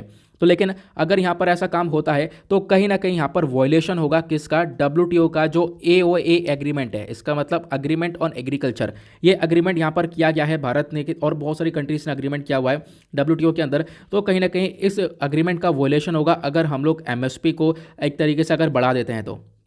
ठीक है। तो इसका सुधार क्या हो सकता है बेसिकली वो यहाँ पर लास्ट में डिस्कस करेंगे, बट अभी के लिए बोला क्या है कि जो डब्ल्यूटीओ है वो यहाँ पर बोलता है ट्रेड डिस्टॉर्टिंग सब्सिडी को, मतलब डब्ल्यूटीओ की कैटेगरी के अंदर आप कह सकते हो डब्ल्यूटीओ ने बोला है कि जो कंट्रीज़ हैं वो अपने कंट्री में सब्सिडी दे सकती हैं, क्योंकि अगर भारत सरकार अगर फार्मर्स को सब्सिडी ना दे तो आप कह सकते हो उससे काफ़ी प्रॉब्लम्स क्रिएट होगी। तो सब्सिडी बिल्कुल दे सकते हैं हम लोग, सब्सिडी तो देंगे, लेकिन डब्ल्यूटीओ ने उसको डिफाइन किया है एक अलग तरीके से। 3 डिब्बे बना दिए हैं जिसका नाम है ग्रीन बॉक्स, ब्लू बॉक्स और एम्बर बॉक्स। इन तीनों बॉक्स के अंदर यहाँ पर मेजर किया जाता है सब्सिडी को। ये बॉक्स का क्या क्राइटेरिया है मैं आप लोग को बता देता हूँ, ठीक है। यहाँ पर आप लोग देख पाओगे ग्रीन बॉक्स के अंदर क्या बोला डब्ल्यूटीओ ने, एम्बर बॉक्स यानी जो ऑरेंज कलर का है उसके अंदर क्या बोला है, और ब्लू बॉक्स के अंदर क्या बोला है। सबसे पहली बात यहाँ पर ग्रीन बॉक्स के अंदर बोला गया कि यहाँ पर कोई भी कंट्री, मान लो एग्जाम्पल लेते हैं इंडिया के एग्जाम्पल लेते हैं, इंडिया के अंदर जो सरकार है हमारी गवर्नमेंट है वो यहाँ पर सब्सिडीज़ दे सकती है अपने किसान भाइयों को, लेकिन ध्यान रखना है सब्सिडीज़ उसी बेसिस पर दिया जाएगा कि वो व्यापार को डिस्टॉर्ट ना करे। व्यापार को डिस्टॉर्ट करने का मतलब व्यापार को परेशान ना करे दुनिया भर में। परेशान करने का मतलब क्या है मैं ये आपको समझाऊंगा, ठीक है। पहले आप चलो मैं आपको बता ही देता हूँ। देखो एग्जैक्टली क्या है, इंडिया ना आज के टाइम पर एग्रीकल्चर के मामले में काफ़ी ज़्यादा है, ठीक है। एग्रीकल्चर के मामले में हम लोग टॉप करते हैं, 1 या 2 पोजीशन पर हमेशा रहते हैं। हम लोग क्या करते हैं, हम लोग ज़्यादा से ज़्यादा चीज़ों को एक्सपोर्ट करते हैं। आपको मालूम होगा राइस वगैरह हम लोग एक्सपोर्ट करते हैं, दूसरे कंट्रीज़ में हम लोग बहुत एक्सपोर्ट करते हैं। रिसेंटली पता है आर्टिकल क्यों चर्चा में आया था, क्योंकि चीनी की कैटेगरी जो शुगर होती है, शुगर की कैटेगरी में हम लोग काफ़ी बढ़ चुके थे आगे, शुगर की कैटेगरी में हम लोग काफ़ी टॉप पर आ चुके हैं। हम लोगों ने बहुत सारा चीनी सस्ते दाम पर दिया है। अब सस्ते दाम पे हम लोग कैसे दे पाएँ, क्योंकि सरकार यहाँ पर बहुत सारी सब्सिडीज़ दे रही है हमारे फार्मर्स को, मिल्स को और भी बहुत सारे लोगों को, जिसके बेसिस पर हम लोग दुनिया भर में क्या कर पा रहे हैं, एक खासकर एग्रीकल्चर के सेक्टर में ग्रो कर पा रहे हैं, फसलों को बांट पा रहे हैं, मतलब फसलों को व्यापार कर पा रहे हैं। लेकिन इससे क्या हो रहा है, इससे यहाँ पर ये हो रहा है एक मोनोपोली जनरेट हो रही है। और डब्ल्यूटीओ ने यहाँ पर साफ साफ बोला हुआ है कि यहाँ पर जो ये बॉडी बनाई गई है डब्ल्यूटीओ, वो इसलिए बनाई गई है कि एक कंट्री मोनोपोली जनरेट ना करे, एक कंट्री यहाँ पर अपने कंट्री के मतलब एक कंट्री सभी कंट्री के अंदर सारा का सारा व्यापार ना करे। तो इसी को लेकर ये बॉडी बनाई गई थी। इसी वजह से यहाँ पर एक लिमिटेड सब्सिडी को सेट किया है। डब्ल्यूटीओ ने बोला है कि आप अपने कंट्री के अंदर सब्सिडी तो दोगे, लेकिन इतनी ज़्यादा सब्सिडी मत दो कि जिसके बेसिस पर प्रोडक्शन आपके कंट्री के अंदर बढ़े, और प्रोडक्शन के बाद आप अपने यहाँ पर एक तरीके से कंज्यूम करने के साथ साथ आप दुनिया भर में एक्सपोर्ट करो, ठीक है। तो यहाँ पर ये बोला गया था, और डब्ल्यूटीओ ने यहाँ पर बोला कि अगर ऐसा होता है तो कहीं ना कहीं ट्रेड के अंदर डिस्टॉर्शन देखने को मिलेगा, मतलब व्यापार के अंदर आप देख पाओगे आप कहीं ना कहीं परेशानी डाल रहे हो, ठीक है। ये यहाँ पर डब्ल्यूटीओ ने बोला, और इसी के बेसिस पर डब्ल्यूटीओ ने बोला कि अगर आपको सब्सिडी देनी है तो ये हम डिसाइड कर रहे हैं ग्रीन बॉक्स, एम्बर बॉक्स और ब्लू बॉक्स के अंदर। तो यहाँ पर बात की गई ग्रीन बॉक्स के बारे में। तो सबसे पहली बात डब्ल्यूटीओ ने बोला कि आप सब्सिडी दे सकते हो, लेकिन सब्सिडी इस प्रकार से देनी है जो कि यहाँ पर डिस्टॉर्ट ना करे। आप कुछ इनकम जनरेशन कर सकते हो, फार्मर्स की कुछ पर्सनल इनकम्स उनको दे सकते हो, लेकिन इस प्रकार से आप सब्सिडी मत दो कि आपके कंट्री के अंदर प्रोडक्शन बढ़े और प्रोडक्शन के बाद आप ज़्यादा से ज़्यादा एक्सपोर्ट करो दूसरे कंट्रीज़ के अंदर, क्योंकि आप ही एक्सपोर्ट करोगे तो आप मोनोपोली जनरेट कर लोगे, सस्ते दाम पर आप एक्सपोर्ट कर रहे हो, उसके बेसिस पर जो दूसरी कंट्रीज़ हैं वो व्यापार नहीं कर पाएंगी, उन कंट्रीज़ के अंदर इकॉनमी का नुकसान होगा। उसके बाद दूसरा आता है एम्बर बॉक्स। एम्बर बॉक्स यहाँ पर ऑरेंज कलर का आपको ये देखने को मिलेगा बेसिकली। अब यहाँ पर क्या बोला, इसको हम थोड़ा सा बाद में डिस्कस करेंगे, क्योंकि परेशानी वाला मुद्दा ये वाला बॉक्स है। लेकिन जो देख पाओगे ग्रीन बॉक्स के अंदर कोई भी लिमिट नहीं है, मतलब ग्रीन बॉक्स के अंदर कोई भी परेशानी नहीं है। आप फार्मर्स को सपोर्ट कर सकते हो, लेकिन ऐसा नहीं है आप थोड़ा अलग वे में सपोर्ट करो, इनकम वगैरह जनरेट कर सकते हो उनकी पर्सनली, तो उसके लिए कोई लिमिट नहीं है। लेकिन अब ऐसा मत करना कि आपकी कंट्री के अंदर प्रोडक्शन बढ़ जाए। उसी प्रकार से ब्लू बॉक्स को रखा गया। ब्लू बॉक्स के अंदर भी सब्सिडीज अलाउ करी गई है, आप यहाँ पर अलाउ कर सकते हो, लेकिन आपको इस प्रकार से अलाउ करनी है कि व्यापार के अंदर डिस्टॉर्शन ना हो। तो ब्लू बॉक्स, ग्रीन बॉक्स के अंदर कोई प्रॉब्लम नहीं है। दिक्कत आती है एम्बर बॉक्स के अंदर। एम्बर बॉक्स के अंदर यहाँ पर डिसाइड कर दिया गया कि जैसे कि एमएसपी वगैरह है वो सब एम्बर बॉक्स के अंदर है। जैसे अगर आज के टाइम पर भारत सरकार एमएसपी दे रही है, मिनिमम सपोर्ट प्राइस, जिसके बेसिस पर प्रोडक्शन बढ़ता है और हम लोग सप्लाई करते हैं दूसरे कंट्रीज़ को, है ना। तो यहाँ पर एम्बर बॉक्स के अंदर डब्ल्यूटीओ ने बोला है कि जो आपको एक तरीके से सपोर्ट करना है वो लिमिटेड सपोर्ट, जो खासकर डेवलप्ड कंट्रीज़ है जैसे यूएस वगैरह हो गया, ये 5% तक अपना एग्रीकल्चर प्रोडक्शन के ऊपर सब्सिडीज़ देंगे, ठीक है। तो मतलब यहाँ पर जो भी सब्सिडी दी जाएगी वो 5% देंगे, अपनी जो भी एग्रीकल्चर प्रोडक्शन होगा उसका 5% सब्सिडी देंगे। उसके बाद इंडिया कितनी देगा, तो इंडिया खासकर डेवलपिंग कैटेगरी के अंदर आता है, तो इंडिया 10% तक सब्सिडी दे सकता है। 10% का कोटा इंडिया को क्रॉस नहीं करना होगा। अगर आप 10% से ज़्यादा सब्सिडी देते हो किसी भी यहाँ पर सेक्टर में, एग्रीकल्चर सेक्टर में, तो कहीं ना कहीं डब्ल्यूटीओ का यहाँ पर एक तरीके से ये आप कह सकते हो वॉयलेशन है, रूल्स एंड रेगुलेशंस का वॉयलेशन है। और इसी बेसिस पर सरकार एक लीगल गारंटी एमएसपी पर नहीं देती है, आप लोगों को मालूम होगा, क्योंकि एमएसपी पर हम लोगों ने अगर लीगल गारंटी दे दी, सरकार ने अगर लंबे समय तक एमएसपी पर लीगल गारंटी दे दी, तो इससे क्या होगा, इससे कहीं ना कहीं डब्ल्यूटीओ का जो ये एग्रीमेंट है ये कहीं ना कहीं वॉयलेट हो जाएगा। आई होप आप लोगों को यहाँ पर ये बेटर तरीके से क्लियर हुआ है, ठीक है। मैंने आपको बहुत सिंपल शब्दों में बता दिया है, ठीक है। आप देख पाओगे डब्ल्यूटीओ ने एम्बर बॉक्स की सबसे बड़ी प्रॉब्लम क्या है, हम लोगों के साथ एम्बर बॉक्स की प्रॉब्लम है। जो ब्लू बॉक्स और ग्रीन बॉक्स है उससे कोई प्रॉब्लम नहीं है, एम्बर बॉक्स से हमें दिक्कत आ जाती है। और एम्बर बॉक्स के अंदर यहाँ पर आप कह सकते हो AOA एग्रीमेंट हुआ है, जहाँ पर डेवलपिंग कंट्री जैसे कि इंडिया है, इंडिया को एक लिमिट दी गई है और वो है 10% की लिमिट कि हम लोग सब्सिडी देंगे अपने कंट्री के अंदर, वो 10% तक देंगे। अगर 10% का कोटा क्रॉस होता है तो वो कहीं ना कहीं वॉयलेशन होगा इस AOA एग्रीमेंट का, जो कि WTO के साथ हुआ है। ये हम लोगों ने देखा। अब उसके बाद हम लोग बात करते हैं कि इस किस प्रकार से हम लोग सोल्यूशन लेकर आ सकते हैं। तो सोल्यूशन हम लोग लेकर आ सकते हैं बाय अमेंडमेंट। तो ये जो एक्ट है बेसिकली इसके अंदर एक अमेंडमेंट होना चाहिए, इसके अंदर एक अमेंडमेंट, एक बदलाव होना चाहिए, जिसके बेसिस पर जो ये MSP है इसका जो 10% का क्राइटेरिया थोड़ा सा और हम लोग इंक्रीज कर दें, या फिर हम लोग एक सपोर्ट दे सकें फार्मर्स को, ऐसा यहाँ पर बोला गया। क्योंकि जो रिसेंटली एक आर्टिकल आया था, मैं आपको बताता हूँ उसके बारे में। पता है ऑथर ने आर्टिकल क्यों लिखा है? क्योंकि अभी आपको मैंने बताया जैसे कि इंडियन एक्सप्रेस में आर्टिकल आया था कि जो शुगर सब्सिडीज़ हैं इसको लेकर चर्चा हुई, WTO का पैनल बैठाया और जो ब्राज़ील, ऑस्ट्रेलिया, ग्वाटेमाला है ये अगेंस्ट में गए WTO के, और WTO ने बोला बिल्कुल भारत यहाँ पे गलत कर रहा है, भारत बहुत सारी सब्सिडी दे रहा है। आपको मालूम होगा रिसेंटली सरकार ने बोला था 6 लाख करोड़ रुपये हम लोग इंसेंटिव देंगे शुगर मिल्स को कि आप लोग को सस्ते में शुगर का प्रोडक्शन करना है, सस्ते में शुगर को विदेशों में बेचना है। ठीक है, आप सस्ते में दोगे, उसके बदले में आपका जो भी नुकसान होगा वो सरकार यहाँ पर भरपाई करेगी। तो इस प्रकार की चीज़ें देखने को मिली थी। तो ब्राज़ील, ऑस्ट्रेलिया, ग्वाटेमाला इसके अगेंस्ट में गए, क्योंकि ब्राज़ील, ऑस्ट्रेलिया, ग्वाटेमाला प्लस अगर आप देख पाओगे इंडिया, ये सब चीनी के प्रोडक्शन में काफ़ी मामले में आगे आते हैं, चीनी का एक्सपोर्ट करते हैं। लेकिन जब हम लोगों ने, जब सरकार ने यहाँ पर दाम गिरवा दिए, इसके कम दाम में हम लोग एक्सपोर्ट कर रहे हैं, तो डेफिनेटली सारी कंट्रीज जो चीनी खरीद रही हैं वो इंडिया से खरीद रही हैं, ब्राज़ील, ऑस्ट्रेलिया, ग्वाटेमाला पीछे रह गए। तो ये मुद्दा उठाया गया WTO के अंदर, और WTO पैनल ने बोला कि बिल्कुल यहाँ पर इंडिया ये गलत कर रहा है, इंडिया के अगेंस्ट में डिसीजन किया था। तो इसी बेसिस पर यहाँ पर ऑथर बोलते हैं कि हम लोग को एक ऑल्टरनेटिव का ज़रूरत है, हम लोग को ऑल्टरनेटिव का ज़रूरत है कि इंडिया यहाँ पर मूव कर सकता है दूसरी तरफ। जैसे कि यहाँ पर आप कह सकते हो कि इंडिया यहाँ पर प्राइस बेस्ड सपोर्ट से, जो एक तरीके से यहाँ पर आप कह सकते हो कि हम लोग MSP का फॉर्म है, MSP जो मिनिमम सपोर्ट प्राइस देते हैं उसके बदला इनकम बेस्ड हम लोग सपोर्ट प्रोवाइड करवा सकते हैं। मतलब जो फार्मर्स हैं उनको इनकम सपोर्ट प्रोवाइड करवा सकते हैं। जब इनकम देंगे हम लोगों को तो वो ग्रीन बॉक्स के अंदर आ जाएगा, ग्रीन बॉक्स कैटेगरी के अंदर आ जाएगा। और ग्रीन बॉक्स कैटेगरी हमारे लिए ट्रेड डिस्टॉर्शन है ही नहीं, व्यापार में हम लोग कोई हानि पहुंचा ही नहीं रहे हैं। तो क्या होगा, हम लोग फार्मर्स को सपोर्ट करना है ही, और सपोर्ट करते करते हम लोग क्या कर सकते हैं, हम लोग यहाँ पर उनको एक तरीके से इनकम बेस्ड सप्लाईज पहुंचा सकते हैं। और आप लोग का जो लिमिट है वो आपकी लिमिट भी सेट रहेगी, और आपका कोई दिक्कत भी नहीं होगा, फार्मर्स को सपोर्ट भी मिल जाएगा, और इससे यहाँ पर फार्मर्स भी यहाँ पर खुश रहेंगे। तो ये चीज़ें हम लोग को देखने को मिलेगी। प्लस उसके बाद एक दूसरा यहाँ पर हम लोग ये काम कर सकते हैं कि WTO के अंदर सारी कंट्रीज उठें और अमेंडमेंट करवाएं कि इसके अंदर एक बदलाव करो, क्योंकि अदरवाइज यहाँ पर ऐसा चलता रहा तो इससे ज़्यादा यहाँ पर प्रोडक्शन नहीं कर पाएंगे कंट्रीज। ओके, तो इसके बारे में आपको ध्यान रखना है। बहुत ही सिंपल शब्दों में मैंने आपको ये आर्टिकल समझाने की कोशिश की है, बाकी आपको कुछ नहीं पढ़ना है। एडिटोरियल सेक्शन पर ये एक इकलौता आर्टिकल था, इसके बराबर में जो आर्टिकल है इसके बारे में मैंने आपको कल ही पढ़ाया है कि अभी UNSC के अंदर भारत ने एक अगेंस्ट में वोट दिया है क्लाइमेट चेंज को लेकर, कल मैंने इसके बारे में डिस्कशन किया था। ओके, नाउ इसके साथ करते हैं लेक्चर को समाप्त। लेकिन एक चीज़ आपको मालूम होगा, एक क्वेश्चन आप लोगों से पूछा गया था कि जो थर्ड मिसाइल सिस्टम है वो आखिरकार क्या है, तो उसका आंसर है ऑप्शन सी, एक अमेरिकन मिसाइल सिस्टम है, अमेरिकन एंटी मिसाइल सिस्टम है। तो आपको ध्यान रखना है, इजराइल का तो आयरन ड्रोम है, लेकिन थर्ड जो है अमेरिकन एंटी मिसाइल सिस्टम है। तो इसके बारे में आप लोग एक आइडिया रख सकते हो। तो इसी के साथ करते हैं लेक्चर को समाप्त, मिलते हैं आप लोगों से नेक्स्ट वीडियो में। आज के लिए bye bye, have a nice day, thank you and जय हिंद।